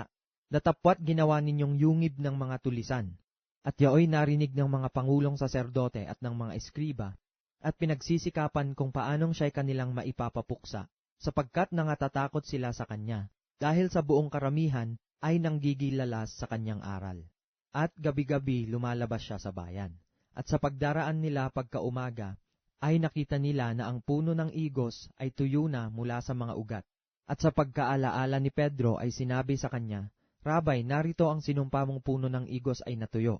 At pagsagot ni Jesus ay sinabi sa kanila, "Magkaroon kayo ng pananampalataya sa Diyos. Katotohanang sinasabi ko sa inyo, ang sino mang magsabi sa bundok na ito, mapataas ka at mapasugba ka sa dagat, at hindi mag-alinlangan sa kanyang puso, kundi manampalataya na mangyayari ang sinabi niya, ay kakamtin niya yaon. Kaya nga sinasabi ko sa inyo, ang lahat ng mga bagay na inyong idinadalangin at hinihingi, ay magsisampalataya kayo na inyong tinanggap na at inyong kakamtin. At kailanman kayo'y nangakatayong nagsisipanalangin, mangagpatawad kayo kung mayroon kayong anumang laban sa kanino man, upang ang inyong Ama naman na nasa langit ay patawarin kayo ng inyong mga kasalanan.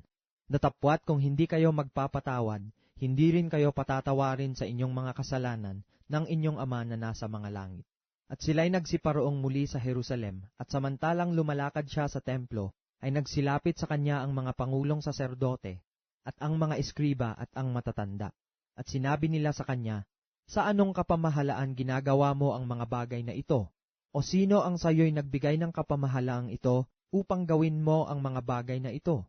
At sa kanila'y sinabi ni Jesus, "Tatanungin ko kayo ng isang tanong, at sagutin ninyo ako. At aking sasabihin sa inyo kung sa anong kapamahalaan ginagawa ko ang mga bagay na ito. Ang bautismo ni Juan ay mula baga sa langit o sa mga tao? Sagutin ninyo ako." At kanilang pinagkatuwiranan sa kanilang sarili na sinasabi, "Kung sabihin natin mula sa langit ay sasabihin niya, bakit nga hindi ninyo siya pinaniniwalaan? Datapwat kung sabihin natin mula sa mga tao, ay nangatatakot sila sa bayan, sapagkat kinikilala ng lahat na si Juan ay tunay na propeta." At sila'y nagsisagot kay Jesus at nagsipagsabi, "Hindi namin nalalaman." At sinabi ni Jesus sa kanila, "Hindi ko rin sasabihin sa inyo kung sa anong kapamahalaan ginagawa ko ang mga bagay na ito." 12 kabanata.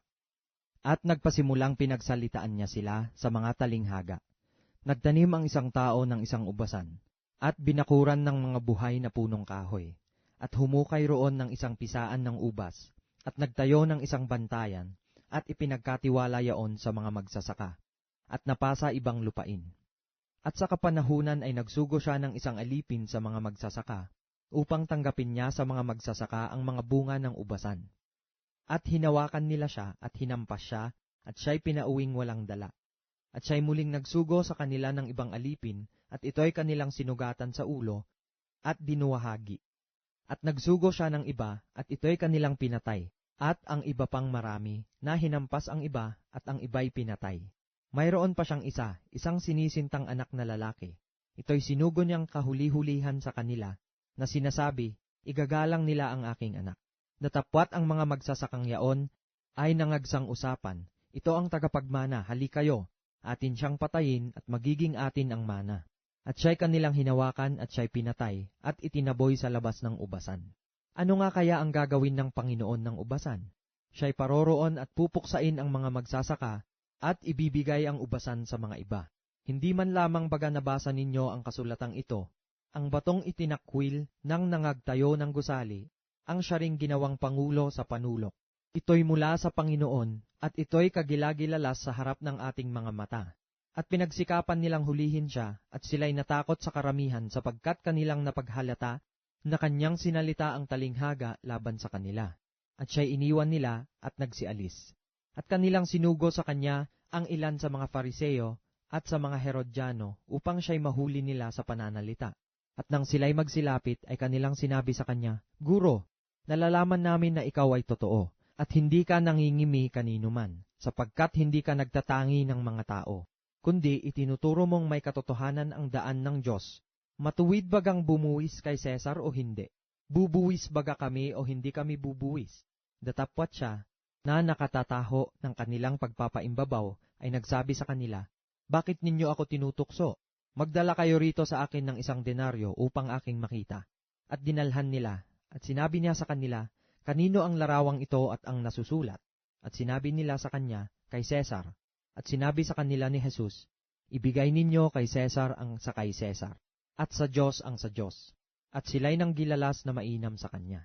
At nagsilapit sa kanya ang mga Saduceo na nangagsasabi na walang pagkabuhay na mag-uli, at siya'y kanilang tinanong na sinasabi, Guro, isinulat sa amin ni Moises, kung ang kapatid na lalaki ng isang lalaki ay mamatay at may maiwang asawa at walang maiwang anak, ay kukunin ng kanyang kapatid ang kanyang asawa at bigyan ng anak ang kanyang kapatid. May 7 lalaking magkakapatid at nag-asawa ang panganay, at nang mamatay ay walang naiwang anak. At nag-asawa sa bao ang pangalawa, at namatay na walang naiwang anak, at gayon din naman ang pangatlo. At ang ikapito'y wala ring naiwang anak. Sa kahuli-hulihan ng lahat ay namatay naman ang babae. Sa pagkabuhay na mag-uli, sino sa kanila ang magiging asawa ng babae? Sapagkat siya'y naging asawa ng 7. Sinabi sa kanila ni Jesus, Hindi kaya nangagkakamali kayo dahil dyan, na hindi ninyo nalalaman ang mga kasulatan ni ang kapangyarihan ng Diyos? Sapagkat sa pagbabangon nilang muli sa mga patay, ay hindi na mag-aasawa, ni papag-aasawahin pa, kundi gaya ng mga anghel sa langit. Ngunit tungkol sa mga patay, na sila'y mga ibabangon, hindi baga ninyo nabasa sa aklat ni Moises, tungkol sa mababang punong kahoy, kung paanong siya'y kinausap ng Diyos na sinasabi, Ako ang Diyos ni Abraham, at ang Diyos ni Isaac, at ang Diyos ni Jacob? Hindi siya ang Diyos ng mga patay, kundi ng mga buhay. Kayo'y nagkakamaling lubha. At lumapit ang isa sa mga iskriba at nakarinig ng kanilang pagtatalo, at palibhasa'y nalalamang mabuti ang pagkasagot niya sa kanila, ay tinanong siya, Ano baga ang pangulong utos sa lahat? Sumagot si Jesus, Ang pangulo ay, Pakinggan mo, O Israel, ang Panginoon nating Diyos, ang Panginoon ay iisa.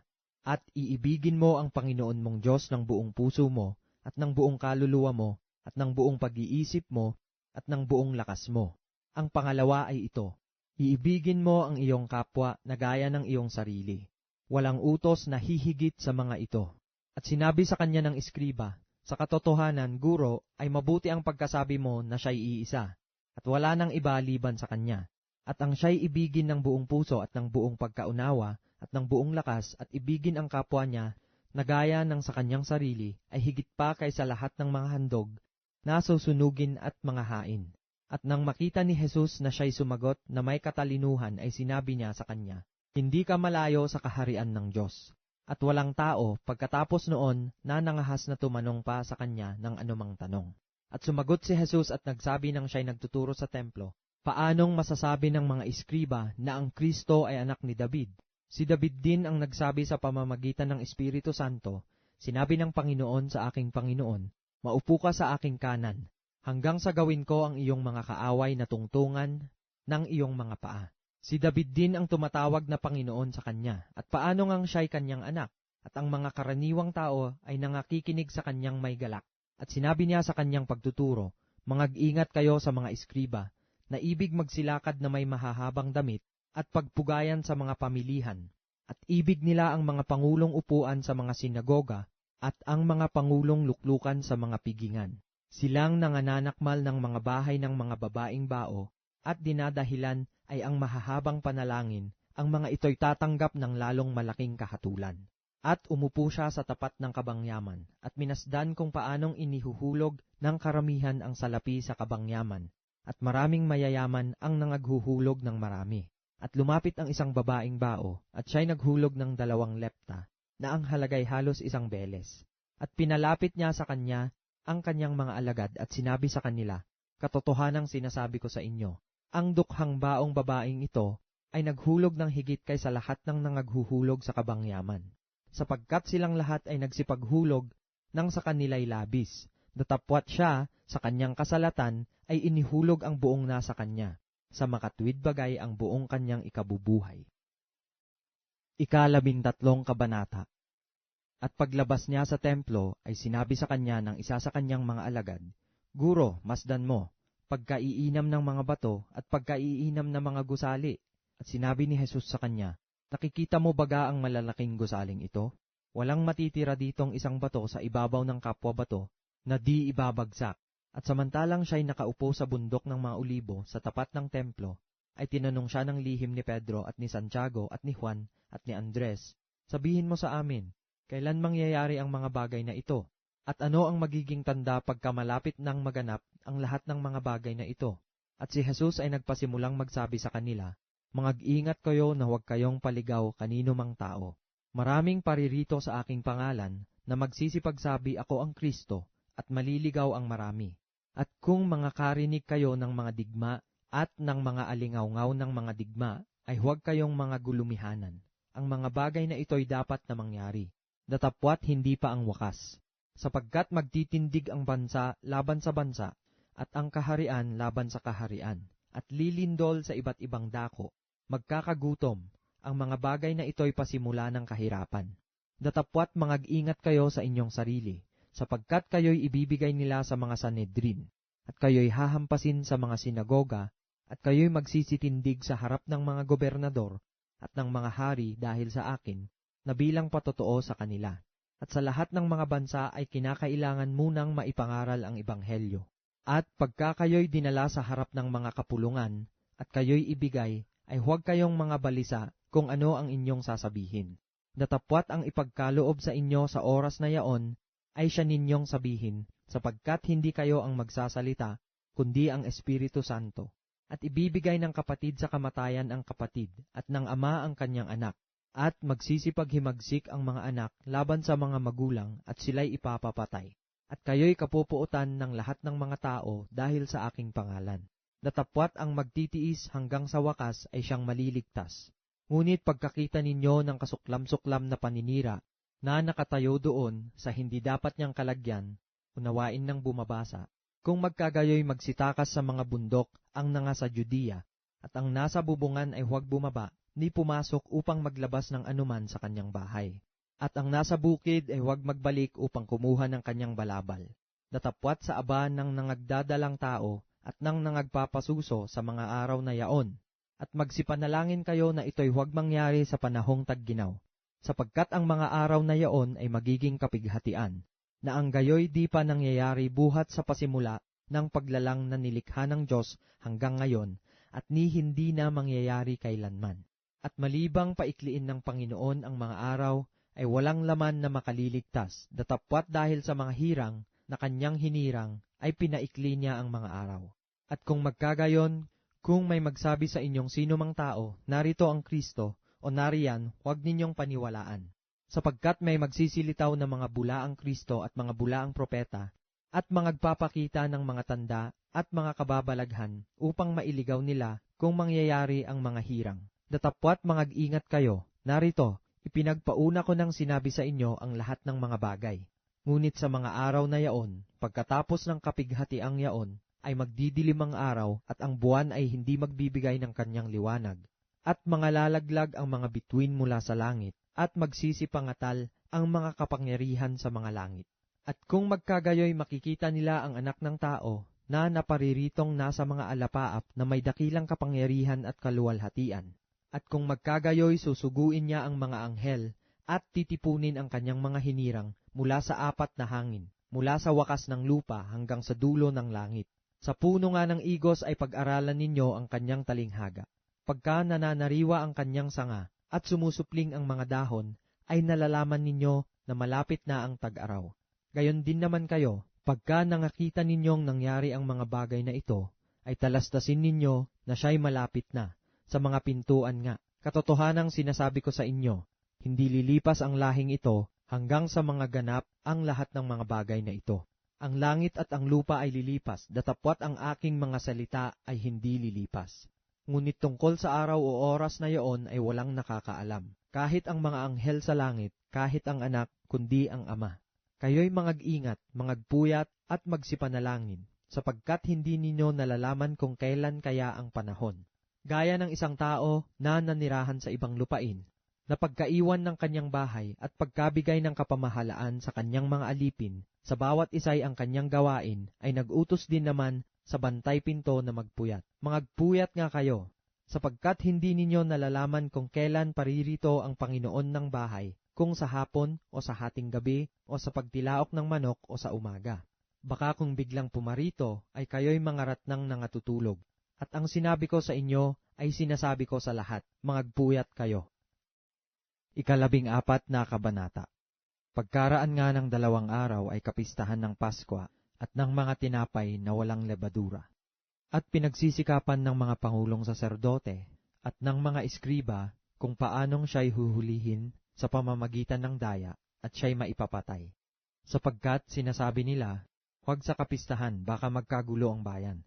At samantalang siya'y nasa Betanya sa bahay ni Simon na kitongin, samantalang siya'y nakaupo sa pagkain, ay dumating ang isang babae na may dalang isang sisidlang alabastro na puno ng ungwentong nardo na totoong mahalaga, at binasag niya ang sisidlan at ibinuhos sa kanyang ulo. Datapwat may ilan na nangagalit sa kanilang sarili, na nagsipagsabi, ano ang layon ng pag-aaksayang ito ng ungwento? Sapagkat ang ungwentong ito'y maipagbibili ng mahigit sa 300 denaryo at maibibigay sa mga dukha, at inupasalaan nila ang babae. Datapwat sinabi ni Jesus, pabayaan ninyo siya. Bakit ninyo siya binabagabag? Mabuting gawa ang ginawa niya sa akin. Sapagkat laging nasa inyo ang mga dukha, at kung kailanman ibigin ninyo, ay mangyayaring magawan ninyo sila ng magaling. Datapwat ako'y hindi laging nasa inyo. Ginawa niya ang kanyang nakaya, nagpauna na siya na pahiran ang katawan ko sa paglilibing sa akin. At katotohanang sinasabi ko sa inyo, saan man ipangaral ang ebanghelyo sa buong sanglibutan, ay sasaysayin din ang ginawa ng babaeng ito sa pag-aalaala sa kanya.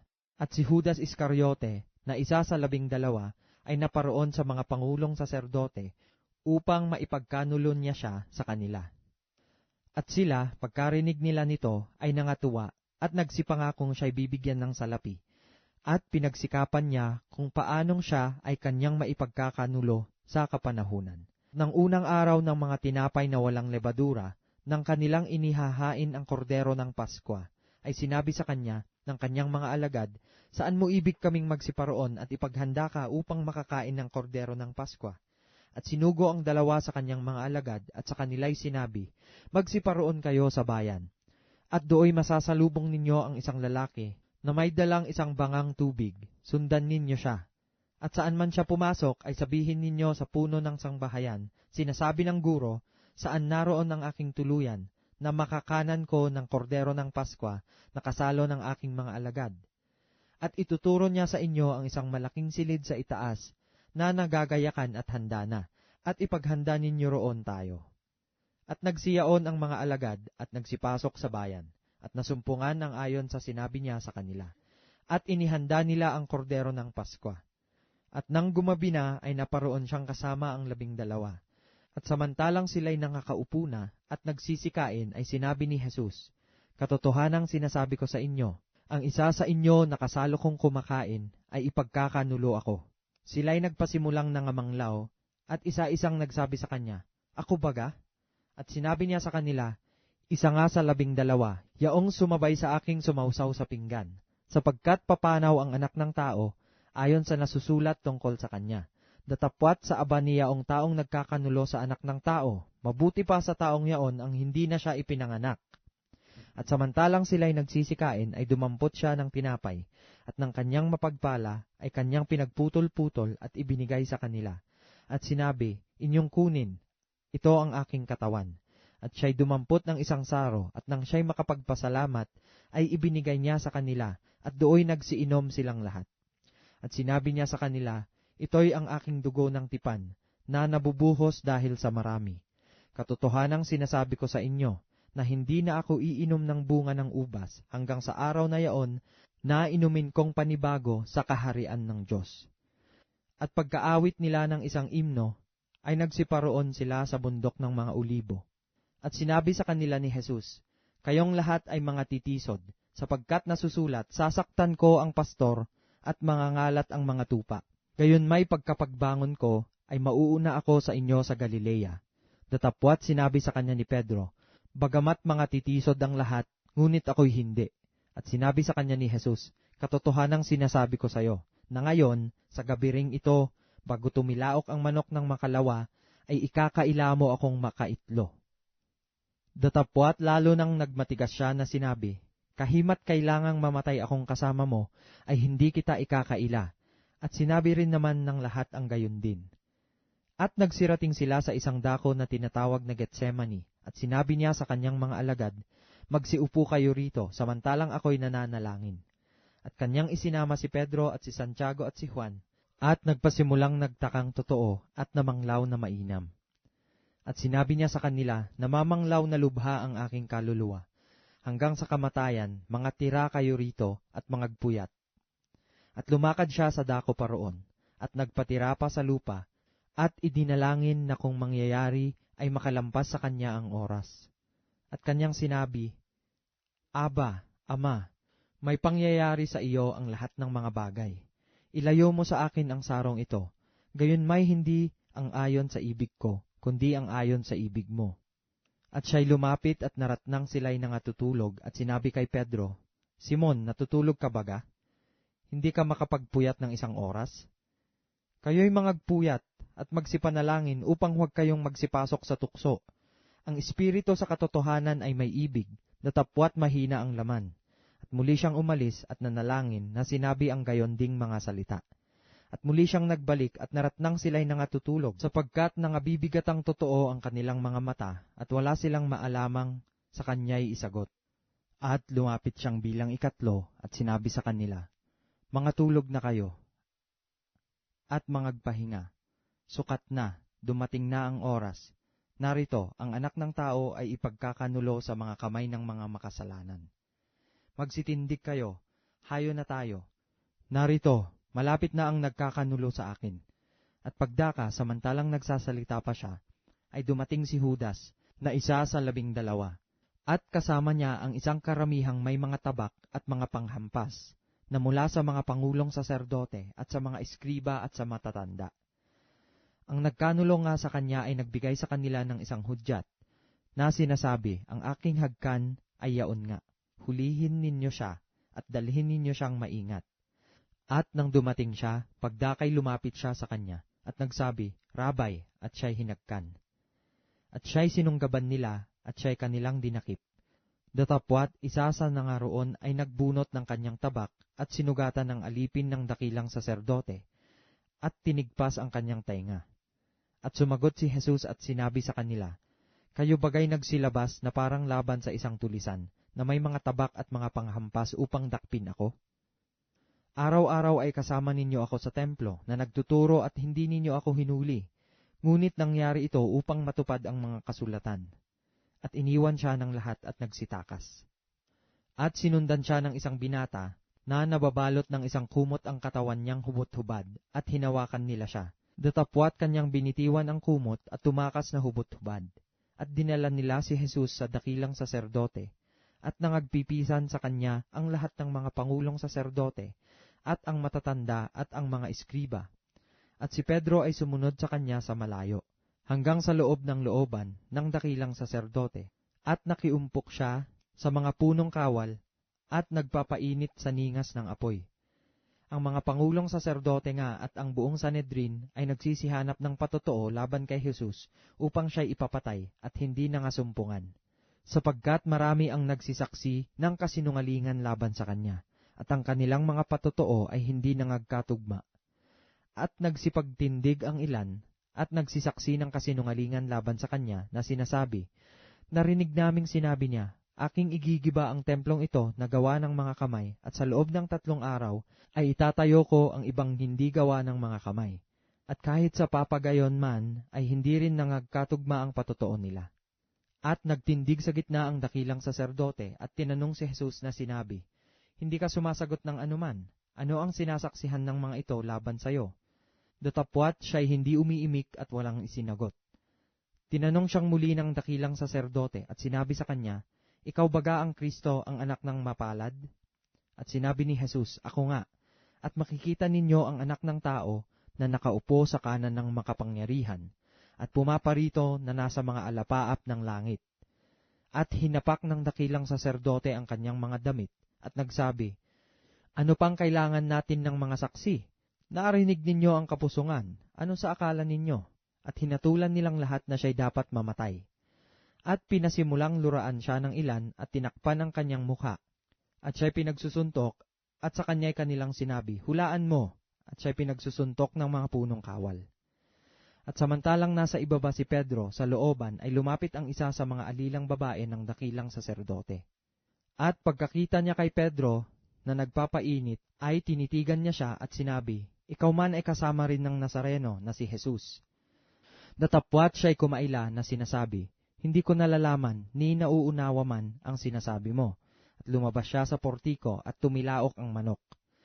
At nakita siya ng alilang babae at nagpasimulang magsabing muli sa nangaroroon, Ito ay isa sa kanila.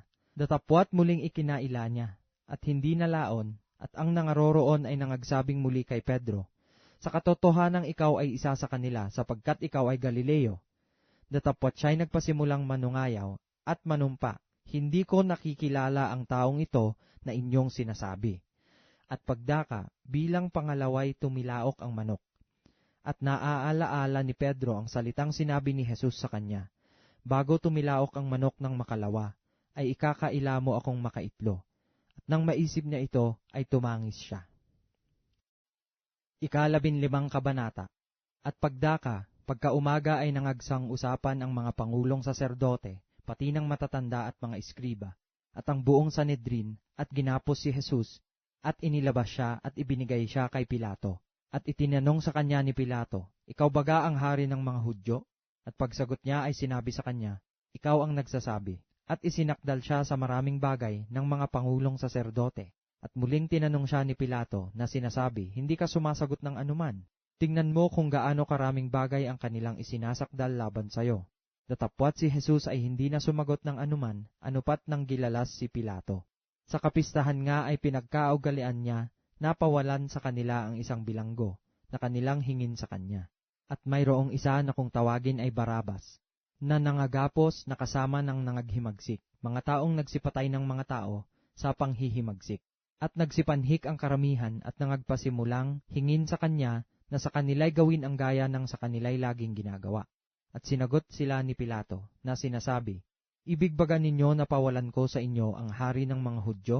Sapagkat natatalastas niya na sa kapanighilyan ay ibinigay siya ng mga pangulong saserdote. Datapwat inudyukan ng mga pangulong saserdote ang karamihan na si Barabas na muna ang siya nilang pawalan sa kanila. At sumagot na muli si Pilato at sa kanila'y sinabi, Ano nga ang aking gagawin sa inyong tinatawag na hari ng mga Hudyo? At sila'y muling nagsigawan, Ipako siya sa krus. At sinabi sa kanila ni Pilato, Bakit? Anong masama ang kanyang ginawa? Datapwat sila'y lalong nagsigawan, Ipako siya sa krus. At sa pagkaibig ni Pilato na magbigay loob sa karamihan, ay pinawalan sa kanila si Barabas, at ibinigay si Jesus pagkatapos na siya'y mahampas niya, upang siya'y ipako sa krus.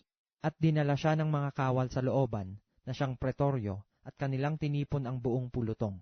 At siya'y kanilang dinamtan ng kulay ube, at nang makapagkamakama ng isang putong na tinik, ay ipinutong nila sa kanya.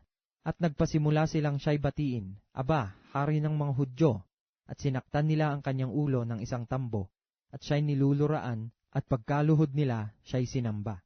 At nang siya'y kanilang malibak na, ay inalis nila sa kanya ang kulay ube, at isinuot sa kanya ang kanyang mga damit. At siya'y kanilang inilabas upang ipako siya sa krus.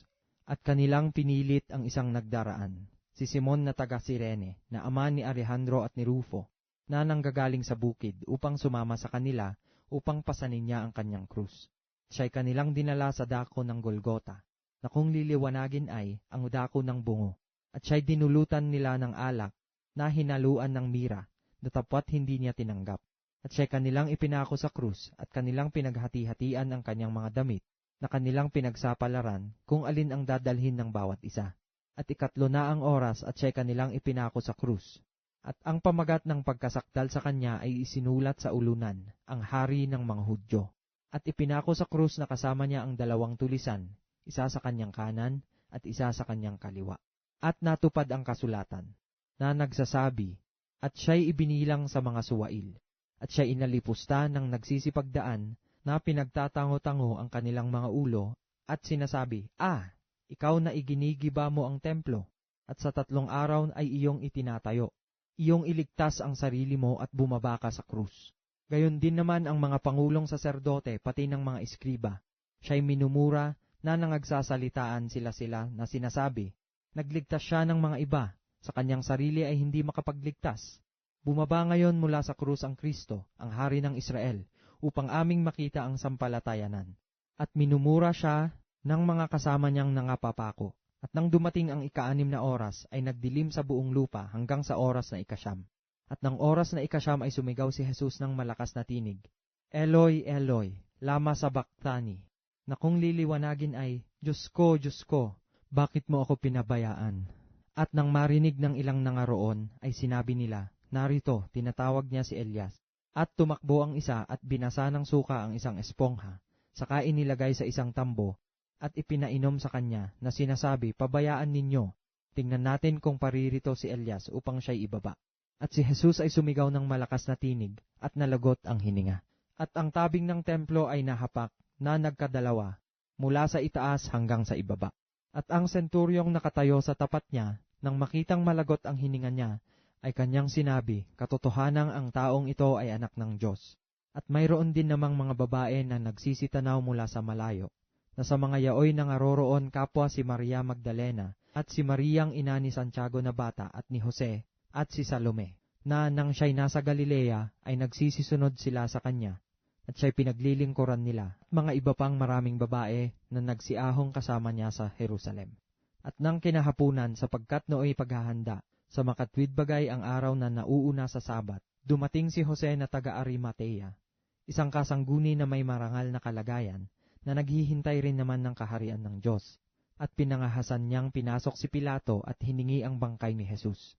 At nang gilalas si Pilato kung siya'y patay na. At nang mapalapit niya sa kanya ang senturyon, ay itinanong niya sa kanya kung malaon ng patay. At nang matanto niya sa senturyon, ay ipinagkaloob niya ang bangkay kay Jose. At binili niya ang isang kayong lino, at pagkababa sa kanya sa krus, ay binalot siya ng kayong lino, at inilagay siya sa isang libingan, na hinukay sa isang bato, at iginulong niya ang isang bato hanggang sa pintuan ng libingan. At tinitingnan ni Maria Magdalena at ni Mariang ina ni Jose kung saan siya nalagay. 16 na kabanata. At nang makaraan ng Sabat, si Maria Magdalena at si Mariang ina ni Santiago at si Salome ay nagsibili ng mga pabango upang sila'y magsiparoon at siya'y pahiran. At pagkaumagang umaga ng unang araw ng sanglinggo, ay nagsiparoon sila sa libingan. Nang sikat na ang araw, at kanilang pinag-uusapan, sino kaya ang ating mapagpapagulong ng bato mula sa pintuan ng libingan? At pagkatingin ay nakita nilang naigulong na ang bato sapagkat yaoy totoong malaki. At pagkapasok sa libingan ay kanilang nakita ang isang binata na nakaupo sa dakong kanan, na nararamtan ng isang damit na maputi, at sila'y nangagitla. At sinabi niya sa kanila, huwag kayong mga gitla, hinahanap ninyo si Jesus ang Nazareno, na ipinako sa krus. Siya'y nagbangon, wala siya rito, tingnan ninyo ang dakong pinaglagyan nila sa kanya. Datapwat magsiyaon kayo, sabihin ninyo sa kanyang mga alagad, at kay Pedro, siya'y nangunguna sa inyo sa Galilea. Doon siya makikita ayon sa sinabi niya sa inyo. At sila'y nagsilabas at nagsitakas mula sa libingan, sapagkat sila'y nagsipangilabot at nangagitla, at hindi sila nangagsasabi ng anuman sa kaninuman, sapagkat sila'y nangatatakot. Nang siya nga'y magbangon ng unang araw ng sanglinggo, ay napakita muna siya kay Maria Magdalena, na sa kanya'y 7 demonyo ang pinalabas niya. Siya'y yumaon at ipinagbigay alam sa mga naging kasamahan ni Jesus, samantalang sila'y nangahahapis at nagsisitangis. At sila, nang kanilang mabalitaan na siya'y nabuhay, at nakita ni Magdalena, ay hindi sila nagsipaniwala. At pagkatapos ng mga bagay na ito, ay napakita siya sa ibang anyo sa 2 sa kanila. Nang sila'y nangaglalakad na patungo sa bukid, at sila'y nagsiyaon at ipinagbigay alam ito sa mga iba, at kahit sa kanila'y hindi rin sila nagsipaniwala. At pagkatapos, siya'y napakita sa 11 samantalang sila'y nangakaupong nagsisikain. Pinagwikaan sila sa kawalan nila ng pananampalataya at katigasan ng puso, sapagkat hindi sila nagsipaniwala sa nangakakita sa kanya pagkatapos na siya'y magbangon. At sinabi niya sa kanila, magsiyaon kayo sa buong sanglibutan, at inyong ipangaral ang ebanghelyo sa lahat ng kinapal. Ang sumasampalataya at mabautismohan ay maliligtas, datapwat ang hindi sumasampalataya ay parurusahan. At lalakip ang mga tandang ito sa magsisisampalataya, mangagpapalabas sila ng mga demonyo sa aking pangalan, mangagsasalita sila ng mga bagong wika. Sila'y magsisihawak ng mga ahas, at kung magsiinom sila ng bagay na makamamatay, sa anumang paraan ay hindi makasasama sa kanila. Ipapatong nila ang kanilang mga kamay sa mga may sakit, at sila'y magsisigaling. Ang Panginoong Hesus nga, pagkatapos na sila'y mga kausap niya, ay tinanggap sa itaas ng langit, at lumuklok sa kanan ng Diyos. At nagsialis sila, at nagsipangaral sa lahat ng dako, na gumagawang kasama nila ang Panginoon, at pinatotohanan ang salita sa pamamagitan ng mga tandang kalakip, siya nawa.